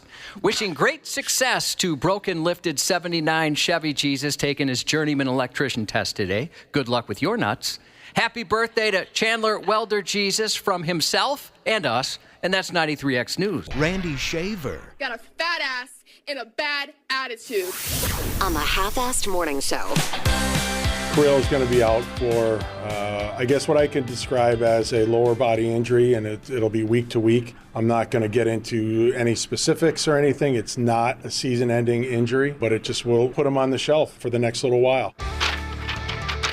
Hello, Randy Shaver. Good morning. And the Lonely Boys with us, too. Brad Ryder. Good morning, Brad. Good morning. Wonderful to have you back. Both of yous. Bill Guerin, their GM from the Pigs, was running his yap yesterday. We'll get to all that because coming up at 8 a.m., our very first Pigs report of the hockey season. Take your purple pick'em and shove it. From now on, we're going Pigs reports at 8 o'clock in the morning. What day is it today? Wednesday. Every Wednesday. Well, if we're not talking to Foligno, we'll do a Pigs report. Okay. So we'll get into all the great news coming out of St. Paul. Coming up in 22 minutes. Don't get out of your car. All right, Randy. Was yesterday the day where you were going to be dragged through a Florida fun park by your ungrateful grandchildren? That's today. Today? Yes. Okay. Brad Ryder, did you hear about this? I know that he's in Florida, and I'm going to guess maybe he's having to go to Peppa Pig. Is that right? Right. Yeah. That is correct. All right, we're going to get a full report on that tomorrow. Yes. It's going to be magical. Do you have your most reliable over-the-hill tennis shoes? You know what I'm saying? Old guy, nurse-style tennis shoes. No. You're going to be on your feet for a long time today. I'm not wearing heels. I'll be okay. He's got New Balances. Yeah, I love tennis shoes. I got to Google this park here. I have really good tennis shoes. You do? I do. You got some good ones there. I hate to say this. I love tennis shoes as much as I used to love ties. So I have probably 7, 8, 9 pairs of tennis shoes. Dang. Some people are drawn to such a thing. I am not a tennis shoes guy. I am. It's just crazy. I don't understand grown people wearing tennis shoes. You know what it is? It's probably because as a kid, I probably had one pair. Garbage. To last me for 2 years. Right. You know what I mean? Yes, I do. I just did. In fact, I can remember having to wear really crappy shoes to play basketball in just because I didn't have the money to go buy new shoes every year. Oh, it's a thing. You know, you're not alone, Randy Shaver. There's so many fancy, schmancy styles of tennis shoes now, and all the big-time basketball players have their own shoe, and they cost hundreds of thousands of dollars, and it's a fashion statement now. Well, my 7th grader, I mean, his basketball team, all those kids have shoes that I'd imagine are crazy expensive. Like you mentioned, it's all the... Like a lot of Anthony Edwards, the A1s or whatever they're called. Yeah. Word. A lot of those out there. Word. I remember back in the day when you would get new shoes, you would have to show them off by telling everyone, watch how fast I can run. Oh, yeah, especially the light-up ones. Yeah. Those made you faster. Check this out. Yeah, it's funny you say that. Yeah, our oldest, we used to always tell him that, like, get him a pair of shoes and go, you can run faster. And he would believe it for a little bit. So, Randy, on the front page of the Peppa Pig Park website, it says you can book 2 nights and get 1 free. You going to stay for 3 days? Oh, no. Oh, no? Okay. Just We're a day driving trip? down. It's a 40-minute drive. Okay. So we'll be good. You've picked out your favorite sneakers. You got Velcro tops on those bastards? No, come on. No. Make sure you bring your sunscreen and everything. Do you have sunscreen? Good one, We Ashley. do have sunscreen. It's going to be about 75 today, so we will be lathered, I'm sure. You got to be at least SPF 70. Yes. 70. Settle down. Match your age. Well, yeah, I mean, rodeos, Ashley. is that what we're supposed to do? We're supposed to match our sunscreen level with our age? Yes. He should just cover himself in like black paint or something. That seems pretty heavy. Oh, I put on the high grit stuff. Yeah. Do ya? I put on when I go out on the boat. Especially on the old noggin there, don't you? Yeah, well, I'm usually wearing, when I'm out on the boat, I put on a little Gilligan hat type of a thing to keep the sun off a pimp. But yeah, I go with, I don't even know how high the numbers go, but I go with that grit of. You get the stuff that's made for like babies. Yeah, it's just it feels like you're rolling on Elmer's glue. Really, it does. Yeah. But you need it when you're a pasty sumbitch like me. So I'm picturing Randy Shaver, I'm picturing you walking around this fun park today and just, you've got all the classic old man fashions. You got the socks pulled up to your knees. No, I don't. Do you have a hat with a miniature umbrella on the top of it? No, I have His shorts are pulled up to his nipples. Good God, you guys. Very pale, thin legs. Give me some credit. I remember a black dress socks. I'm gonna take a full-length picture of me and send it to you guys. He's got one of those walkers with the tennis balls. Yeah. An old-timey camera strapped around his neck. Scooter, Josh. Yeah, you might be able to use a scooter. Black dress socks and sandals. Yes. Compression socks. It would be totally acceptable. It would be totally acceptable if you got a scooter. Yes. What's that? It would be totally acceptable if you rode around in a scooter. Well, my granddaughter would love that if I had If you're not dressed like that, we want you to take a picture of somebody who looks like that. Oh, yeah. Yeah, the guys, some of the old timers will, who said dress socks? Some of the old timers will wear shorts pulled up to their nipples, of course, and then the dress socks with dress shoes. Yes, that's true. I'll tell you what, one of my buddies had no shame at the state fair a number of years ago. This old friend of mine says, hey, I'll meet you at the fair. We were doing our stupid radio station gimmick there, and this friend of mine says, I'm bringing my dad. Now, I was familiar with his dad because I grew up with this guy, but I hadn't seen his dad in 20 years. And when his dad came around the corner, he had hit all of the cliches that we've mentioned so far.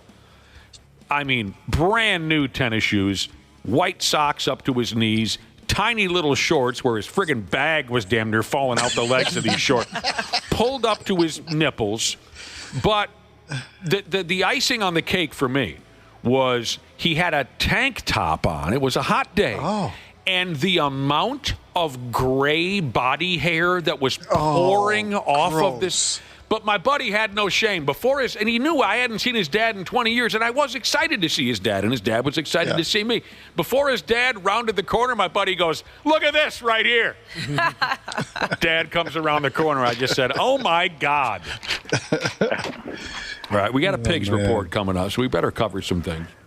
Good luck today, Randy. Hope you Thank you. Yeah, that'll be Should fun. be fun. make it all the way to the finish. Like I said, it's a reconnaissance mission for Depot, so I'm going to take it serious today, too. Because in case folks don't know. Depot's bringing his kids down, I think, Thursday this week. Andrew DePaula. That's tomorrow. What do you call that? Yes. What's his job again? He's a long snapper for the Minnesota Vikings. He told us a week ago or so that he was also going to the Peppa Pig fair. Well, he's the one that brought it up, remember? No, I do not remember. Yeah, he brought it up. He brought it up, and I started howling because I knew that's where I was going to be going. So you're going to be there a day or two ahead of him, and you're going to let him know what the experience was like.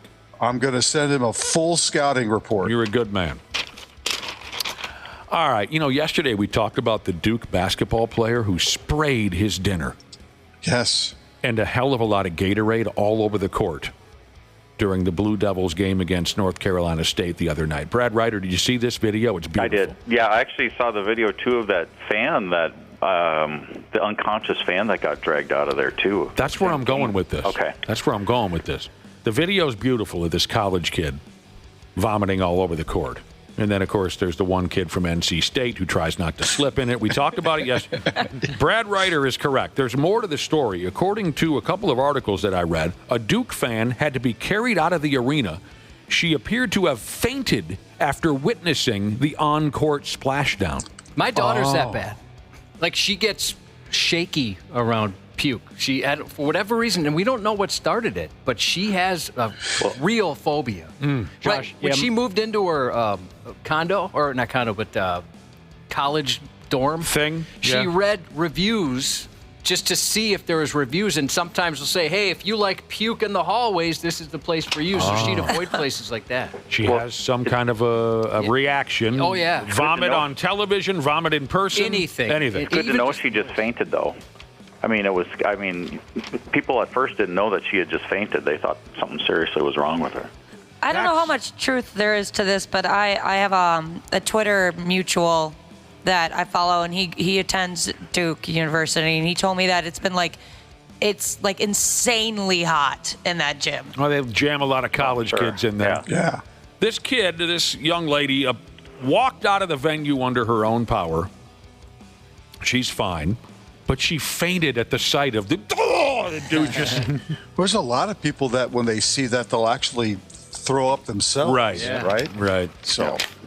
Golden Gopher Basketball Club wasn't anywhere near sharp enough to compete with Michigan State last night, especially in the first half. They got outscored by 20 in the first half, ended up losing the game by 22. Yeah, it was a struggle last night. Not a surprise, though. Michigan State at home is a very tough opponent. So Spartans have won 13 straight games, and they overwhelmed the Gophers early in that ball game. Darson Garcia is what I'll call him today. Scored 21. No other Golden Gopher player had more than 8 points. The good news now, after you took this ass whooping, 8 of the final 10 games on the Golden Gopher schedule are against teams in the bottom half of the Big Ten standings, and that's what they're up against next. Washington here at the barn on Saturday. Which is what gives people a lot of hope that they will, as Brad was talking about a couple of weeks ago, not everybody makes the Big Ten tournament this year because of so many teams. So they have to finish, I believe, in the top 15 in order to get invited to the Big Ten tournament. So this is what gives people hope that they can make that tournament. Medical Device Jesus, a Michigan State grad, I believe, said this is the first time in program history that Michigan State has gone undefeated in December and January in consecutive months. Well, isn't that great? Yeah, good for you. Good for you. Here's the thing. At times, I wish Medical Device Jesus would shut up about Michigan State. I'm with you on that, but this is what I always tell myself. At least he's not talking about the University of Michigan. Yeah. That's true. It could be worse. It could be or Ohio State. Oh, right. the Ohio Absolutely. State. Hey, question. Yes. What? Back to Duke. Yes, your cousin. Yeah, that's my cousin impression. Yeah. Why does everybody hate Duke? Like you see online, everybody says Duke still sucks. Duke sucks. They'll kind of reference. Did you ever watch the documentary I Hate Christian Leitner? I have. I've been meaning to. I heard it's great. That'll explain the whole thing, Josh. There's a new show that just came out yesterday called Paradise, and they make a Christian Leitner reference. Oh, do they? Yeah. I love that show. Did I get the title of the documentary correct? It's awesome. Yeah, I think you're right. It sounds called correct. I Hate Christian Leitner. Josh, it'll explain everything. So that tells you why everybody hates Duke? Absolutely. I believe it was a ESPN 30 for 30. Is that still a thing, or is it just a joke now and people say it? Or do people actually hate Duke? It's still a thing. Well, it is? Part of it is it's a private school, too, and it costs a lot of money to go there. So even outside of the sports, I don't think people like that school to begin with. Watch the documentary. You'll love it anyway. It's so well done, and Leitner is very interesting. So You're talking about that arena, that Cameron Indoor Arena. I was just reading the other day. It was a about Mike Krzyzewski and that's not how you say it. Dana, tell him how to say that. Coach Kreslowski. Yeah. Everyone knows that. When he got that program really going, and they were, obviously taking off, and one of the top, they wanted to build him a brand new arena. They could seat 16. That arena, I think, only seats about 9 or 10. And they wanted to build a big new arena for him. Mm-hmm. And he said, I don't want a big new arena. This is worth 10 points every time we play at home, this arena. And so that's why they never built it's kind of like, it's not Williams Arena like, because there's so much history with Williams Arena, but kind of the same concept, that they felt like the arena itself was such a home court advantage that he didn't want a big arena, didn't want a 16,000 seat arena. I hated Christian Laettner. I did. I was a Duke hater back in those glory years when they went to back-to-back national championship games. I hated Christian Laettner, but I didn't hate him nearly as bad as I hated Danny Ferry. The sight of Danny Ferry in a Duke uniform, I would be sick to my stomach. And they mentioned Danny Ferry in that documentary because he was kind of the premier player.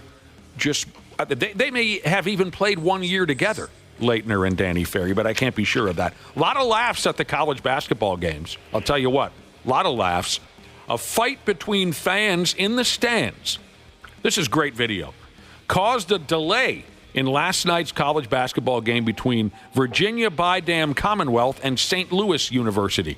Grown folks wrestling around, pushing, shoving, climbing all over each other. Right in the middle of the ball game, they had to shut it down for 10 minutes to clear all these dildos out of the arena. There's a heck of a brawl going on in the stands. Oh, wow. The police officers and the security have come over and tried to help out almost immediately to slow it all down. Just an ugly ending to a really good game. Yeah, it's terrible. This is up on 93x.com. This is something. What I noticed right away when I turned on the video, some old-timer getting trampled into the mix. That's going to be Randy today at the Peppa Pig. Yeah, I assumed it was going to be college kids. These were adults. Yeah, these were adults. You're right, Josh. It's pretty rare at a college basketball game to have some sort of a melee like that. Yeah, that somebody said something. Often. Did you guys see the old-timer just... They're all stepping on them to beat somebody's ass. Their senior citizen night, they bust them in on the old folks shuttle, and you get trampled. Folks got thrown smooth out the building. I don't even want to talk about this local story. This is so freaking it's disgusting. This really happened? 6 people are in custody right here in town after attacking a high school basketball player with a pipe during a game at Cooper High School last night. Oh, my God. What is this? Last night? Last night. Yeah. They weren't part of the school. They were not part of Cooper High School. As far as the story says, they were not students. No. From Cooper or from Armstrong. They mentioned Armstrong in here, even though the game was between Cooper and Fridley. Right. 6 derelicts walk into the ball game and start assaulting a Fridley basketball player while he's sitting on the bench. They're hitting him with a pipe. There's a lot of things wrong with this, but 6 versus 1, that's messed up. And then you add a pipe into the situation? Yeah. Come on. What in God's name are we doing? The derelicts were thrown out, and then the cops pulled them over. I have no idea. Obviously, there's a backstory there that we don't know anything about. Right. Yeah. I sure hope so. I hope they throw the book at these people. How Yeah, I hope there's a backstory and it wasn't just beat a high school kid with a pipe night. No. I'm sure there was something more to it. Yeah. Timberwolves play at the Phoenix Suns tonight. Timberwolves. She's an 8 o'clock start. Also televised on the FanDuel setup, like FanDuel Part 2 or something. 2 clubs. What's that, Randy Schaefer? Part 2? Yeah. FanDuel. What league do you race in again, Josh? It's Formula something. Formula 1. Yeah. Hey, I want to go back to add some levity here. My mom, she's a Cooper grad. Dude, go Hawks. And so if you think of something where you can combine pipe and my mom and Cooper in a text, 651-989-9393. Just trying to get back to a little fun. Good luck with that, by the way. Oh, you'll get some good responses, I'm sure. I know some people who graduated from Cooper. They're different as all hell, I'll tell you that, right? But last night there was only 5. I think with your mom there was more than that, right? Oh, man. Nice, Brad. Brad. Nice. Oh, my God. Brad. Well, you made it filthy somehow. Brad, you are a professor. I just thought I'd get the ball rolling. I just thought I'd get the ball rolling. Oh, my God. Professor Brad. The Suns and Timberwolves, two clubs that before the season probably figured they'd find themselves in a better position in the standings at this point. They're both just a touch over 500. They're both in that play-in game situation. I think the Timberwolves are going to go on a little bit of a run here. I mean, they've won 3 in a row. After this little 2-game road trip, I think they've got like 5 or 6 in a row at home. I kind of can smell a little run here. I think they're going to go on a little run before the All-Star break. Well, that would be something, Brad Ryder. I certainly hope you're right. All right, update. My mom apparently is listening. Okay. So everybody watch. Oh, no. Uh-oh. And good luck with this little tidbit of information. She said she graduated in 69. Try to do something with that. Son of a bitch. Oh, my God. Mom, did you hear what Brad said? Did you hear that? Brad, do you have any apologies? Oh, my God. Why in the hell couldn't she have graduated a year earlier? I know, or a year later. Even a year later would have worked. Oh, man. All right, you guys, you want to get into this? According to an NBA insider by the name of Ian Begley, now that the Miami Heat are more desperate than ever to move little Jimmy Butler out the way, this just dude suspended him again. They did. This dude says, keep an eye on the Timberwolves. No. Let me give you the direct quote. No. This is like the way you guys jumped on me when I was talking about Kevin O'Conrad getting traded. I was going to say, is this the same reporter who broke that story? You don't even let me finish the sentence. Keep an eye on the Timberwolves in a Butler deal. No way. Oh, you say no way? No. Part of a 3-team You also said deal, that maybe? O'Conrad wouldn't be traded. Right, and we were right. What do you mean? Do you think it's part of a 3-team deal, though, that maybe the Wolves wouldn't get Butler, but maybe they're part of the trade? Just for the record, the Vikings have the entire offseason to trade their head coach. Nothing is right or wrong there yet. But Randy Shaver, see, I got you to kind of half-ass wet your pants. Yeah. It's a situation where 4 or 5 teams could be involved in a trade. So little Jimmy has made it clear that he wants to play for the Phoenix Suns, who the Wolves play tonight. We just mentioned that. Yes. So they're talking about a 4 or 5 team deal, this, that. Say goodbye to Julius Randle. This is the proposed idea. Say goodbye to Julius Randle and coming over here to the Timberwolves, Bradley Beal. No. That's the Don't idea. do that. That's the idea. Don't do that. Bradley Beal is over the hill. Yeah. Don't do that. He's a cone. He's probably not quite a cone. Oh, he's not a cone? He's a cone. You know what? I agree with Brad. I think they're ready to make a move, and to mess this thing up right now, I think would be the wrong thing to do.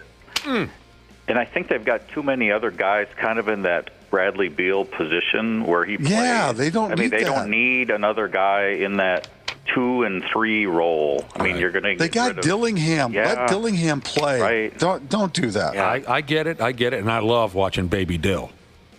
I do. Yeah, don't do that. Sometimes patience is a really hard thing to have in professional sports, and you hear this all the time.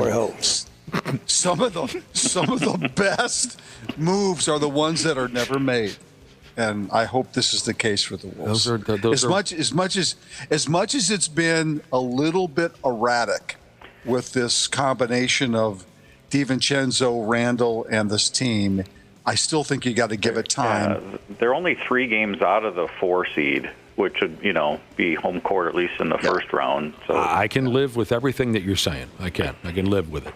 And we jumped on the Gobert thing, and obviously that turned out to be okay. Boy, we hated that. We hated the hell out of that.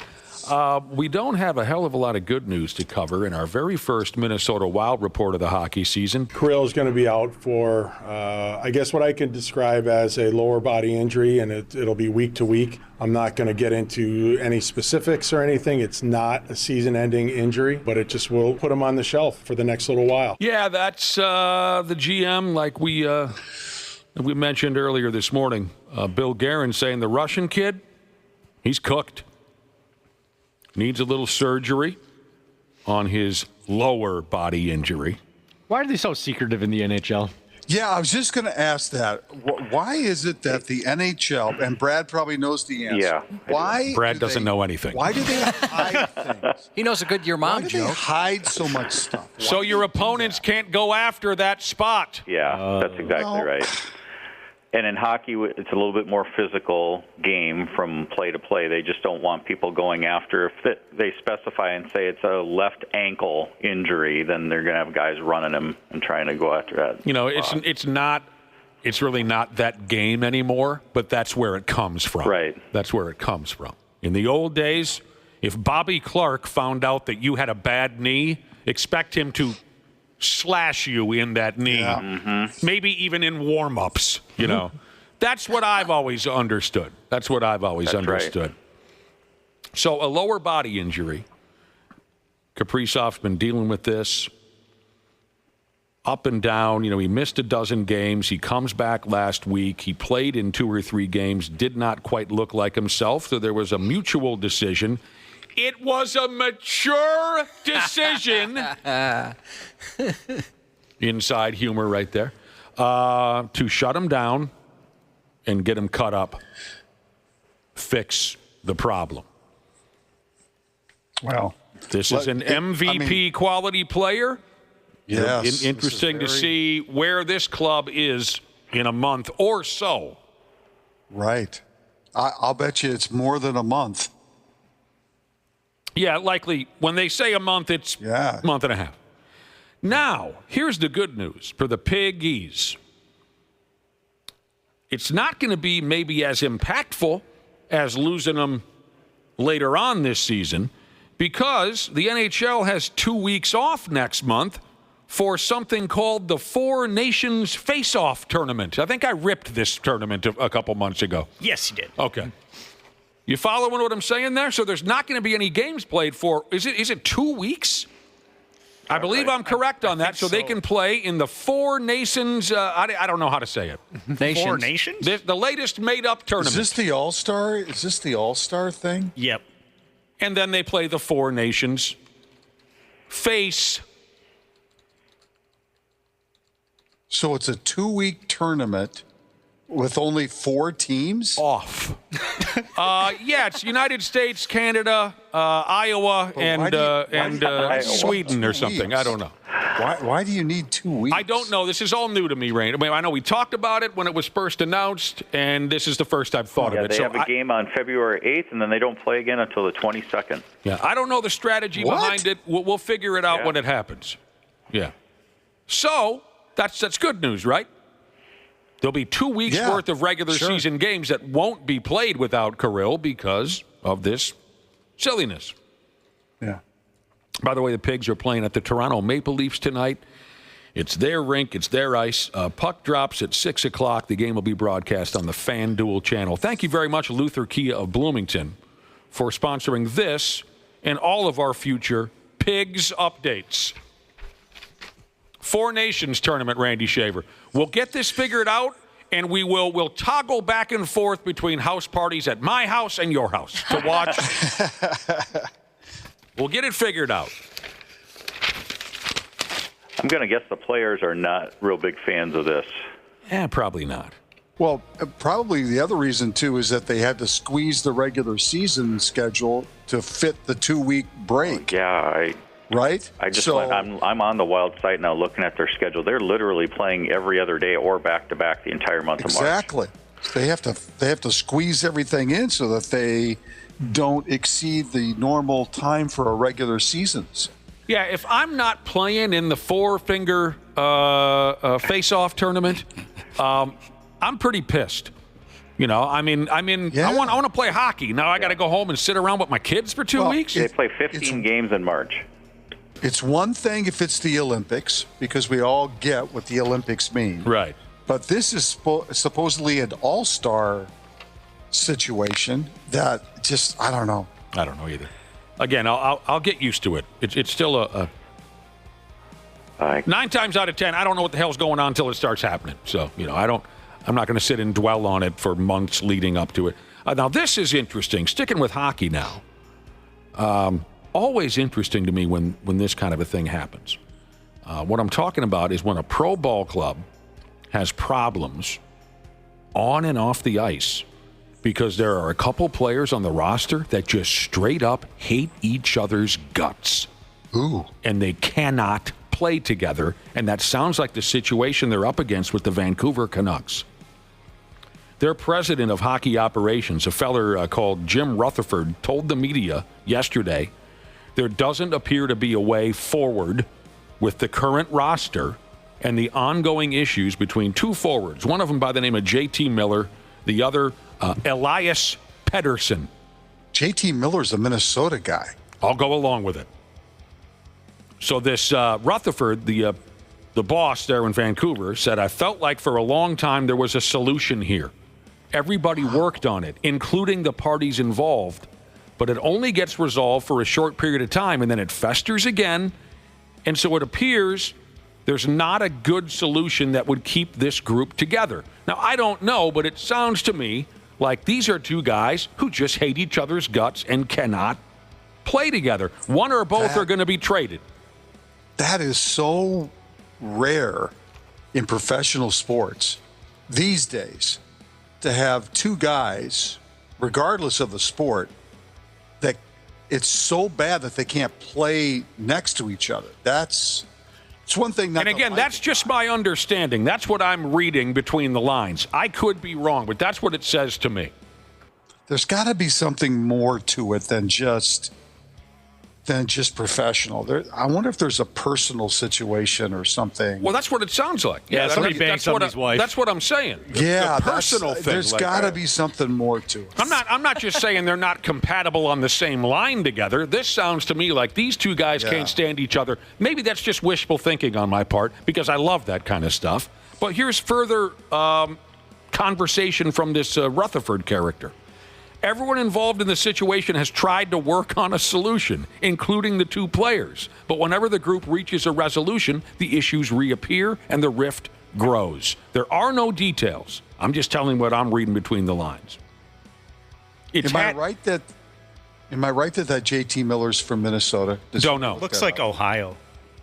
Oh, okay. I thought he was a Minnesota guy. This boss says the issue has had an impact on their entire locker room. And he believes it's impacted their games. They've had a tough time stringing wins together, and they're blaming it on these two players. But you know what? We've all experienced that, right? One of your coworkers that just makes you sick to your stomach and you wish you could kill him. Yeah. It's not easy. So which one do you trade? I mean, that's the other thing. I don't know enough about either of the players. Which one's got to go? Don't know. This type of thing happens more often than people think. I'd imagine so. Absolutely. A lot of egos, you know. Egos. And look at it this way. You work with them every day. You constantly want to reach over and choke them unconscious. You're on the road with them. You're on the planes with them. You're on the bus. You share meals with them. Yeah. Lambeau and Gladden. Exactly. In a regular job, if that's a fair statement, like let's say you work at a law office. Radio. Right. Yeah. Well, that's not a regular job. You work at a law office with someone. You see him every day. You want to kill him. With a professional ball club, like Brad Ryder said, you travel with them. You eat your meals with them. You share the same women. A 9 to 5. But it rarely. a 9-to-5 job, you get to go home and get away from them, but you don't when you're playing with them. Right. You're traveling with them, like you said, and on planes with them. But Brad, you got to agree that rarely does it get to the point where it gets out of the media like this. That's what I was about to say. Right? It doesn't get out as much. It doesn't get out hardly at all. But Kobe and Shaq. That's right. There's an element to this in almost every clubhouse and every locker room to some degree. I can believe that this happens, every locker room. There's two guys who can't friggin' stand each other. The story leads me to believe that that's the situation in Vancouver, and that's a hell of a lot of fun. Here's March Madness Jesus texting in, saying he had this problem on a Little League baseball team, and he says, even to this day, F you, Richie. Yeah, Richie. Difficult to work with someone when you can't stand them. Just the sight of them bothers you. Oh, God, this is funny. Shotgun Messiah says if he was the Vancouver Canucks, he'd trade both players to the same team and let them figure it out. Oh, that's hilarious. That's great. You don't problem now. You don't tell the other GM anything about the personal problems they might have. So sad to see these good friends go. That's all. Yep. Oh, maybe there was a lady involved. Right. Hey, Josh, an update on your mother? Anything? Some people are saying some kind of sexual and hurtful things. Yeah. No. I didn't see that approaching. No. They mentioned, the headline of the story would, 6 guys with a pipe on one person. That type of thing would be a good name for her porno, things like that. 6 guys with a pipe.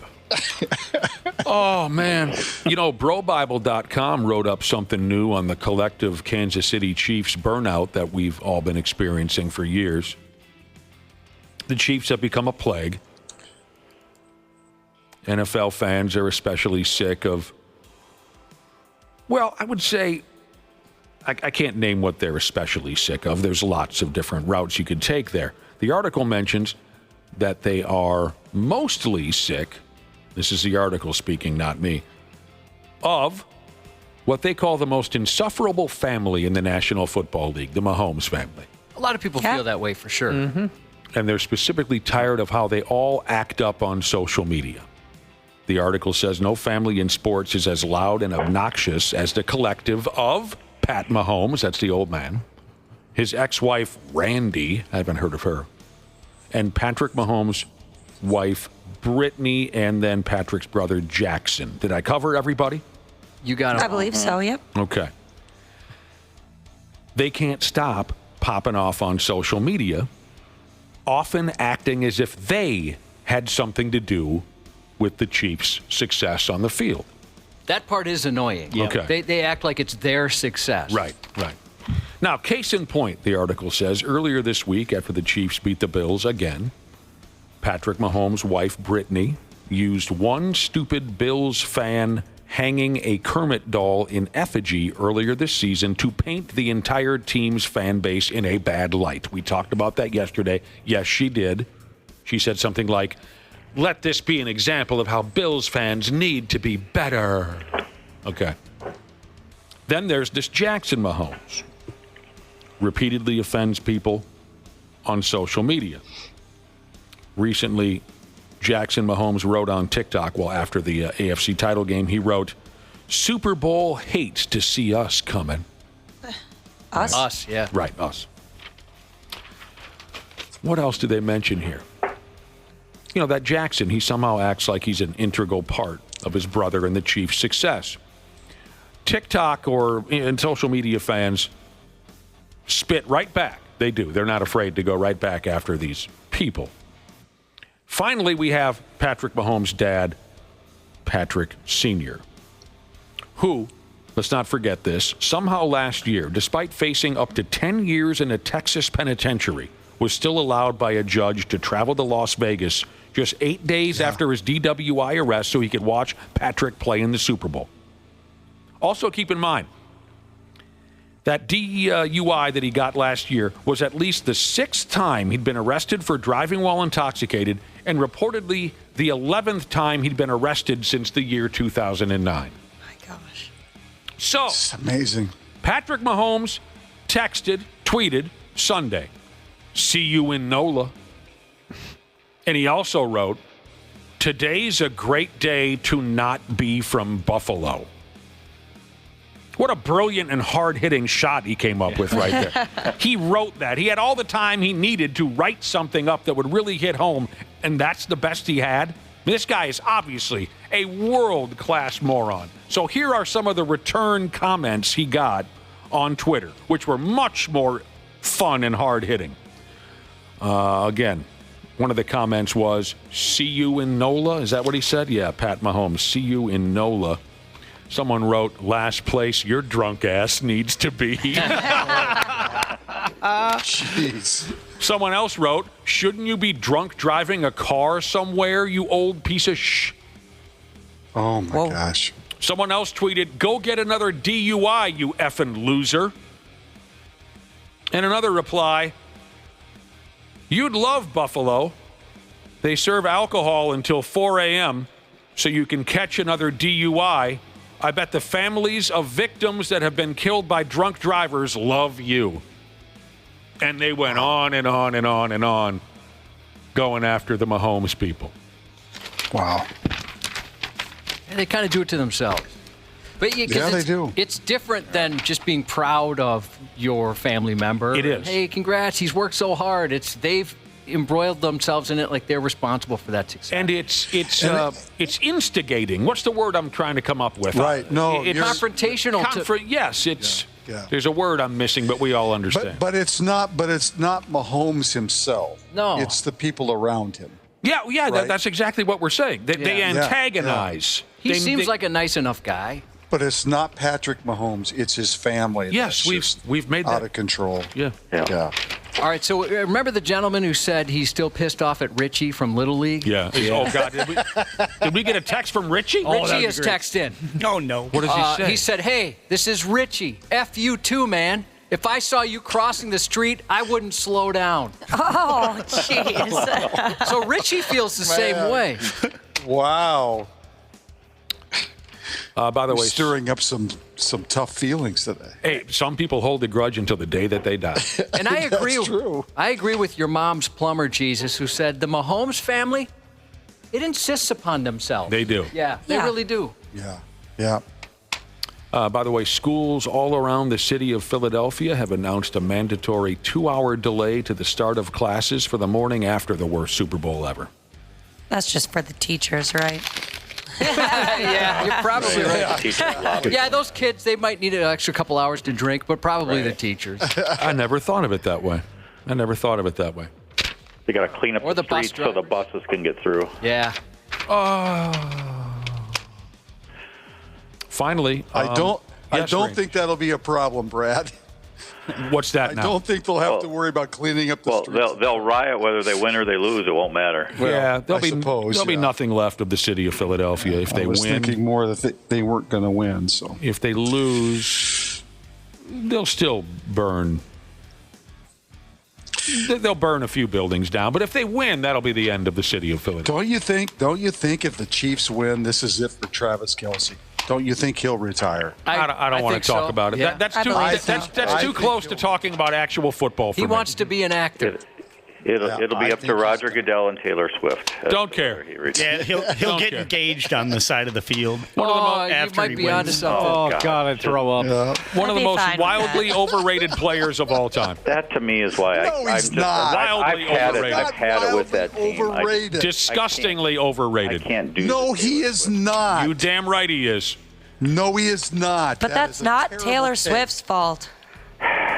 Please, yes, more on Taylor Swift. I don't want to talk about Travis Kelce. Big Daddy I Love like her. Buckets, Jesus, back on the Philly teachers as far as having the delay. They need time to post bail. Oh! They have to talk to a judge first. Yeah, they got to wait till the judge shows. We got to go. Randy, say hi to Peppa Pig. Brad Ryder, say hi to the kids at class and tell them how inappropriate you are on the radio. We'll talk to you friggin' guys later. We'll be back in a couple minutes. Bye, damn. There's a douchiness to them. The 93X Half-Assed Morning Show. Show. Dana here for Standard Heating and Air Conditioning. We all know January is one of the coldest months of the year, and not that cheery, fun kind of Christmas cold. Nah, just the dark, dank January cold. Standard Heating and Air Conditioning is well aware of this, and that's why they're offering $40 off a furnace tune-up to keep you warm during the Minnesota cold. The last thing you want is to be huddled around an iffy space heater you bought from some shady targeted ad. Oh, and how about this? Standard Heating and Air Conditioning has now been helping Minnesotans for over 95 years. So book your appointment now at standardheating.com. That's standardheating.com. This episode is brought to you by Progressive Insurance. Do you ever think about switching insurance companies to see if you could save some cash? Progressive makes it easy. Just drop in some details about yourself and see if you're eligible to save money when you bundle your home and auto policies. The process only takes minutes, and it could mean hundreds more in your pocket. Visit Progressive.com after this episode to see if you could save. Progressive Casualty Insurance Company and Affiliates. Potential savings will vary. Not available in all states. Hi, I'm Joe Saul-Sehy, host of the Stacking Benjamin Show. Every week, we talk about personal finance, saving, investing. The thing that I've seen with very successful people, they just try more stuff. I like this tip. Leverage debt mindfully. Biggest financial flex. We're all like, yeah, my dad's rich. Just make sure your parents do good. That's all you got to do. You never knew personal finance could be this fun. All right, well, then how do you hold the budget together, OG? Make more money. Do better. And scene. Stacking Benjamins. Follow and listen on your favorite platform. If that is the half-assed morning show. It does look like she was beaten with an ugly stick. On 93X. Oh, God. What time is it? 8:31? It is, correct. I'll be damned. Wednesday morning. Welcome back to the show. Someone's going to have to remind me. What were we talking about earlier this morning that was all penis-y? Well, I hate to bring it up because it's gross, but it was a father-son boner competition. I'm going to beat you, and then my son's going to beat you. It's going to be a good old-fashioned father-son beat-off. Oh, no. That's a line from Family Guy. Yeah, earlier this morning in the stupid news, just disturbing information we learned from one of these social media dorks. He's some millionaire CEO who's all over social media. Because and a Netflix show about him. He's got a Netflix movie coming out. His obsession is eternal youth. Okay? I think his name was Brian Johnson, if my memory serves me correct. His latest attention grabber is, well, first off, he said that in an attempt to gain eternal youth, he was injecting himself. This is old news now. He was injecting himself with the blood of his teenage son. Okay. But he's gone a step further now, I guess, if that's how you want to say it. Nowadays, he and his son compare hard-ons. Okay? They get boners, okay? Dad does, and then the son does. Or maybe the son goes first, I'm not sure. And then they compare boners. This is all on social media. You can find it. His name is Brian Johnson. They compare the duration of the wood, the quality of the bone ski. Don't know how they measure that exactly. That's what we were talking about. It was very unsettling. We can keep talking Rod for another few minutes if you think you got the patience for it, Josh. One of my favorite topics. I love Rod. Let's talk Rod. Excellent. I love talking Rod. Anytime you can get Rod out of my mouth, that's a good day for me. This is also quite interesting. Now, if you're a dude listening to us right now, you're likely stuck with the dong that God gave you, barring an operation or two. But there's good news for our unborn sons and grandsons. Recent studies have shown that the average pecker is like Leon in the movie Airplane. It's getting larger. Recent studies have shown that the average pee-pee is growing. Would you say, Josh, if you had to make up a list of, say, the top 5 biggest obsessions the world over, penis size has to fall into the top 5? I would think so. There's religion, there's politics, and then there's penis size. And there's certainly some size queens. Dana's mom comes to mind. Oh, come on. But it seems like mostly it's guys that are more obsessed with it, we've heard over the years. Right. Absolutely. Right. We can't let it go. Like, girls don't necessarily, I mean, obviously there's some that Right. do, but for the most part, it's guys that care more about it than ladies. We just cannot be happy. We cannot let it go. So recent studies have shown that the average penis is growing, and that's just the beginning. This here article goes on, and by God, on about the, quote, penis of the future and other filthy sexual developments on the horizon. I wonder if it's the same reason that average breast sizes are also increasing. Well, give us that reason, and maybe I'll be able to tell you, by damn. I believe I heard it is because of more hormones being present in what we consume. Well, that would make sense. More hormones being present in the food that we eat? Yeah, the milk. Milk. What about just strictly weight gain? Yeah, that's right. yes. I've heard that too. Yes. People are a little heavier. We're chubbier than we were 50 years ago. So you're talking about the breasts of the future. Yes. I actually looked it up, and this is insane if this is correct. A couple different websites say this. They say the average breast size in the United States has seen a remarkable change over the last 20 years. It has gone from 34B to 34 double D. My word. Gentlemen, can we all take a moment to appreciate the fact that the universe has been around for millions of years and we're living in the era of the biggest boobs? You're talking about the breasts of the future. Say that again now. The average size cans have gone from what to what in what time period? In the past 20 years. 20 years. They've gone from 34B to 34 double D. Get out the lower back brace. Get out the ace bandages, by God. It didn't happen to me. Oh. That's stupid. What do I got to do? Well, there's operations for that. Yeah, that is true. And they're much safer than, penis operations, I believe. Call my ex-wife. She'll hook you up. Sweet. Yeah. So again, let's talk more about the penis of the future and some of these other sexual developments on the horizon. Says here now the human tallywhacker has grown at an alarming rate in just 30 years. The average erect unit has stretched 25% in length between 1992 and 20 plus 21. The average size has gone from a barely noticeable 4.8 inches to a respectable 6-piece. Just like the boobies. Everything's bigger now. This trend, if it continues, means that by the year 2100, no chance any of us sees that, right? Someone do the arithmetic. Oh, hell no. No, I don't think that's going to work. I guess maybe. Maybe? Oh, you'd be 120 or something. Yeah, you never know. Technology advances in science. By the year 2100, Josh, the average length of a male wad around here could be beyond 8.5 inches. On average? All right, that's too much. Average. It's funny you say that. We'll get to that. Now, Ashley mentioned jugs are getting bigger. She said she thought it was because of the food that we eat. Maybe it's weight problems. Let me tell you about the Rodney. Environmental factors, not evolution, but environmental factors like pollution or certain lifestyle habits have been the factor behind this grow job. I'm not sure what that means.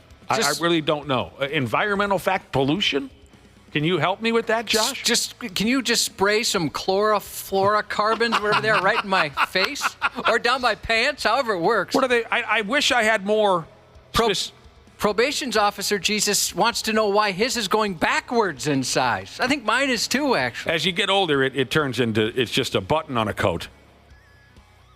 So I wish I could tell you more about the environmental factors and the pollution or the lifestyle habits that they say are the main factor behind all this schlong growth. All I can tell you is a fella named Michael Eisenberg, the lead author of this study from Stanford University, okay? Well, this guy, he's not at South Dakota State or something like that. This guy, he said something powerful is happening to our bodies. Which is kind of exciting, but kind of frightening, too. All right. The original toolmaker Jesus said it's been predicted the first people to live to 150 have already been born. It's possible some of us will be around in 2100. I'm not going to be around to disprove that theory, but no, that's not true. 2100. 150? I don't think so, bro. I don't want to live that long. It's not going to happen. Okay. Fine. Environmental factors, evolution, pollution, whatever. This is much more interesting, and this hints at what Ashley was just saying. When I mentioned that the average pecker length might hit 8.5 skis, you said too much. Too much. And that by what, about 6 inches? Oh. Wouldn't you say? Yeah, 6 inches. Josh. Yeah. For you, yeah. You're so good to me. And Ashley, you know what you're talking about here. You weren't just making noise. There are problems now. The experts say, with this rapid Johnson growth happening all over the world, they say, with the exception of Wisconsin. With this rapid Johnson growth, the problem is, in the future, the female anatomy may not be able to accommodate all this heat that we future dudes will be carrying around. So they say we dudes are just going to have to start pinning each other. Now, in your vast experience, in the future, they're talking about these bigger penises and women's current anatomy won't be able to handle it. Right. What Minnesota town is just fine? Their women could handle 8.5 or bigger, no problem. Oh, God. In my experience. In your experience. I'm going to go ahead and say Rock Creek. Rock Creek has the vaginas of the future. Back Dimples Jesus said, women only notice wiener size when they're huge or really small. Then we share that info. Yeah, most definitely. Is there a group chat we don't know about? That's always been my fear, is that it was talked about in a negative way amongst a girlfriend and her girlfriends. Hey, Wapo, can you crank my thing over there? Yeah. By that, I mean I had some delay and it doesn't work. Let me try this your again. little special sound giver? Yeah. Tell us again about the jugs of the future. The jugs of the future. Why is that so quiet? I don't know. Yeah, I'm all the way up. He's cranked it all the way to the top. Is that right? He's got a full crank going. Full crankage. Well, all right. rats. Again, we dudes will all be so dangerously hung in the future, we might have trouble knocking ladies up. I wonder if eventually the evolution will come up or catch up and vaginas will grow. Yeah. They say no. Really? They say vaginas are staying just the way they are, and we're going to have trouble knocking our ladies up. And we're going to have to start mating with each other. Now, the men involved in this study, Josh, said that it hurt a little bit at first, but you get used to it. Anyway. What about never mind. There's people that like different types of sex. Pardon me? There's people that like different types of sex. I mean, is everything going to have to evolve, if you feel me? Or yeah, oh, God, good question. The gag reflex just goes away entirely. Oh, my God. Actually. Sorry, it's where my head went right away. No longer need that. In 150 years, someone will say something about a gag reflex, and people will say, a what? Never heard of it. Gag reflex. Oh, that's bad. So in the future, women will all want to be with men who have small penises because all the rest of the guys with gorilla dongs won't be able to produce babies without putting their wives temporarily in a wheelchair. Wow. There's also some talk here about something called semen motility. Nobody cares about that. That's boring. Also, we're not done. Again, I mentioned there are all kinds of different sexual developments, I guess, happening all over the world that might change the future. There's a company out there called Cybergasmics, and they're developing a device that would make the penis vibrate during sex, like your wife's favorite vibrator. So that is sweet. Yeah, we can look forward to that, too. That's really cool. Are vibrators getting bigger? I know there's all kinds of sizes, but I wonder on average if that's changing as well. If the needs of women is evolving. I think they are. Question. I think they are getting more powerful, but I also think at the same time they are able to put that power into an even smaller device. Oh. Well, with great power comes great responsibility, they say. Josh? Yes. In the future, there will be a Bluetooth-enabled penis. Now, does that mean I can listen to music through it? You can connect to a speaker. Well, you'd have to have a speaker attached. I can listen to my old 80s rock songs through a penis? If it's Bluetooth enabled? Just Penis, talk to turn it. on. Play White Lion. Yeah. That'd be kind of cool. I don't know what it means to have a Bluetooth enabled penis. Maybe it would probably help with whiskey, D. Oh, sure. Yeah. That wouldn't be an issue anymore. They if you talk could about that you could have a pump in there, a built-in pump. Yeah. The future does look bright, Cubby. Wasn't that is such fascinating stuff from top to bottom, in my opinion. One day, we're going to be too hung to produce babies. Women will just be saying, no thanks, pal. I'm going to go over here with Tic Tac pants over here. So many of us will be so well hung, it's going to bring the earth to a halt. That would be great if the small penises were preferred. My lineage finally gets a win. You'd be king of the world. Heck yeah. King of the friggin' world. Man, we'll all be dead before we see it, but our unborn grandsons, what a life they're going to lead. Yeah. I feel bad for our unborn granddaughters. They're going to be on crutches. Yeah, no kidding. For days on end, they're going to be on crutches. Yeah, a lot of bags of peas and crotches, I'd imagine. The 93X Half-Assed Morning Show. What are you being such a weenie for? On 93X. We're out of here. Any minute now. I suppose we've been talking all this filthy sex talk all morning long. It would only be fitting to close the show. Close this program by mentioning this. Young people aren't having sex. Young people between 22 and 34 are having less sex than ever before. That's pretty interesting. Something I wouldn't have predicted. Well, here's the thing, Josh. Sexlessness is the word they use in this article. Sexlessness has doubled among young people, especially dudes. Whatever. Kids are different these days. There's so much else to do. Here's what would worry me. It doesn't concern me at all to hear that younger people just aren't getting it on the way they used to. What would worry me is if a report popped out where it was proven that young people were having sex once and then not going back. Right. They're just, that's not for me. Yeah. That would be because, personally, once I knocked that first one out, I was wrestling with every gal that I made eye contact with. You know what I mean? Yeah. Yeah, the first time you're like, okay, I can see why this has ruined so many lives. That would be concerning if they were losing their virginity and then retiring from the game.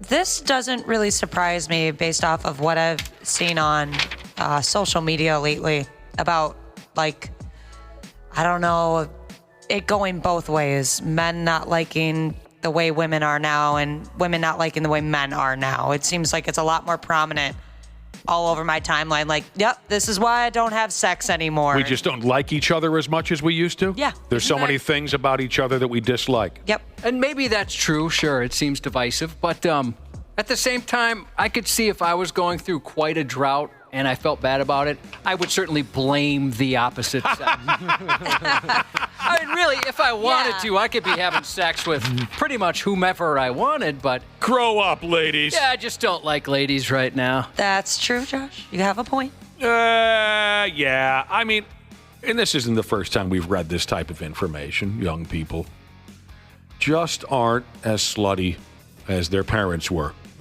when they were young. Sexlessness. More things to distract folks, I guess, nowadays. I mean, my God, your phone is an addiction now, right? Young people with the cell phones, they can't even put it down long enough to fold each other in half. Video games and things like I'm just guessing those items might be getting in the way of folks pairing up and getting and doing terrible things to each other. I have seen some funny tweets of like a girl saying reverse cowgirl so I can check Twitter while we're having sex. That'd be humbling if your partner was more interested in social media. You've checked the phone, haven't you? I haven't, no. Usually it gets lost pretty quick. Like where? It always just like slides because I always put it like on the bed next to me and it always just like slides under your back and stuff or it falls off the bed. You don't prop it up, hit record? What about, have you ever caught a guy checking his phone? No. Thankfully, no. I don't know what I would do in that situation. That offend you? Yes. Oh, 100%. You ever answer the phone? No. Have you ever caught him watching like a TV show? No. I think I've been caught doing that, though. Checking the score of the game. Yeah. You're kind of moving your head. Get out of the way. I think that's pretty normal. You know, you got a ball game on. Let me see what's going on. 7th inning. Okay, we got some time. Yeah, especially if it's with somebody you've been with for a long time. Yeah, You've tried all the stuff. I answered the phone once. Well, more than once. Didn't you say you answered when I called once and I was affected by that? Yeah. I knew it was a work call, so I answered. Yeah, you and I, Josh, we had a conversation while I was in the throes of passion. You didn't notice? Never been so jealous of a woman in my entire life. Right. You didn't notice a thing. No, not at all. Well, no surprise. She wasn't being very vocal. But you didn't notice a thing from me. Want to know why? Why? I'm a pro. Yeah. You're pretty good at it. Yeah. From what I hear. I'm a pro. Yeah. Take care of yourself, young people. Whatever you want to do. Whatever you want to do. You want to play some video games? Go ahead. Yeah, just know it's kind of fun, though, if you get a chance. Josh recommended. Yeah, try it out. Try it out. All right, we out. The 93X Half-Assed Morning Show. 93 X. The 93X Half-Assed Morning Show podcast is sponsored by Standard Heating and Air Conditioning. New episodes drop each weekday. If your podcast platform has ratings, go ahead and give us 5 stars and maybe give our enemies 1. Thanks, and here's a word from our sponsor. Dana here for Standard Heating and Air Conditioning. We all know January is one of the coldest months of the year, and not that cheery, fun kind of Christmas cold. Nah, just the dark, dank January cold. Standard Heating and Air Conditioning is well aware of this, and that's why they're offering $40 off a furnace tune-up to keep you warm during the Minnesota cold. The last thing you want is to be huddled around an iffy space heater you bought from some shady targeted ad. Oh, and how about this? Standard Heating and Air Conditioning has now been helping Minnesotans for over 95 years. So book your appointment now at standardheating.com. That's standardheating.com.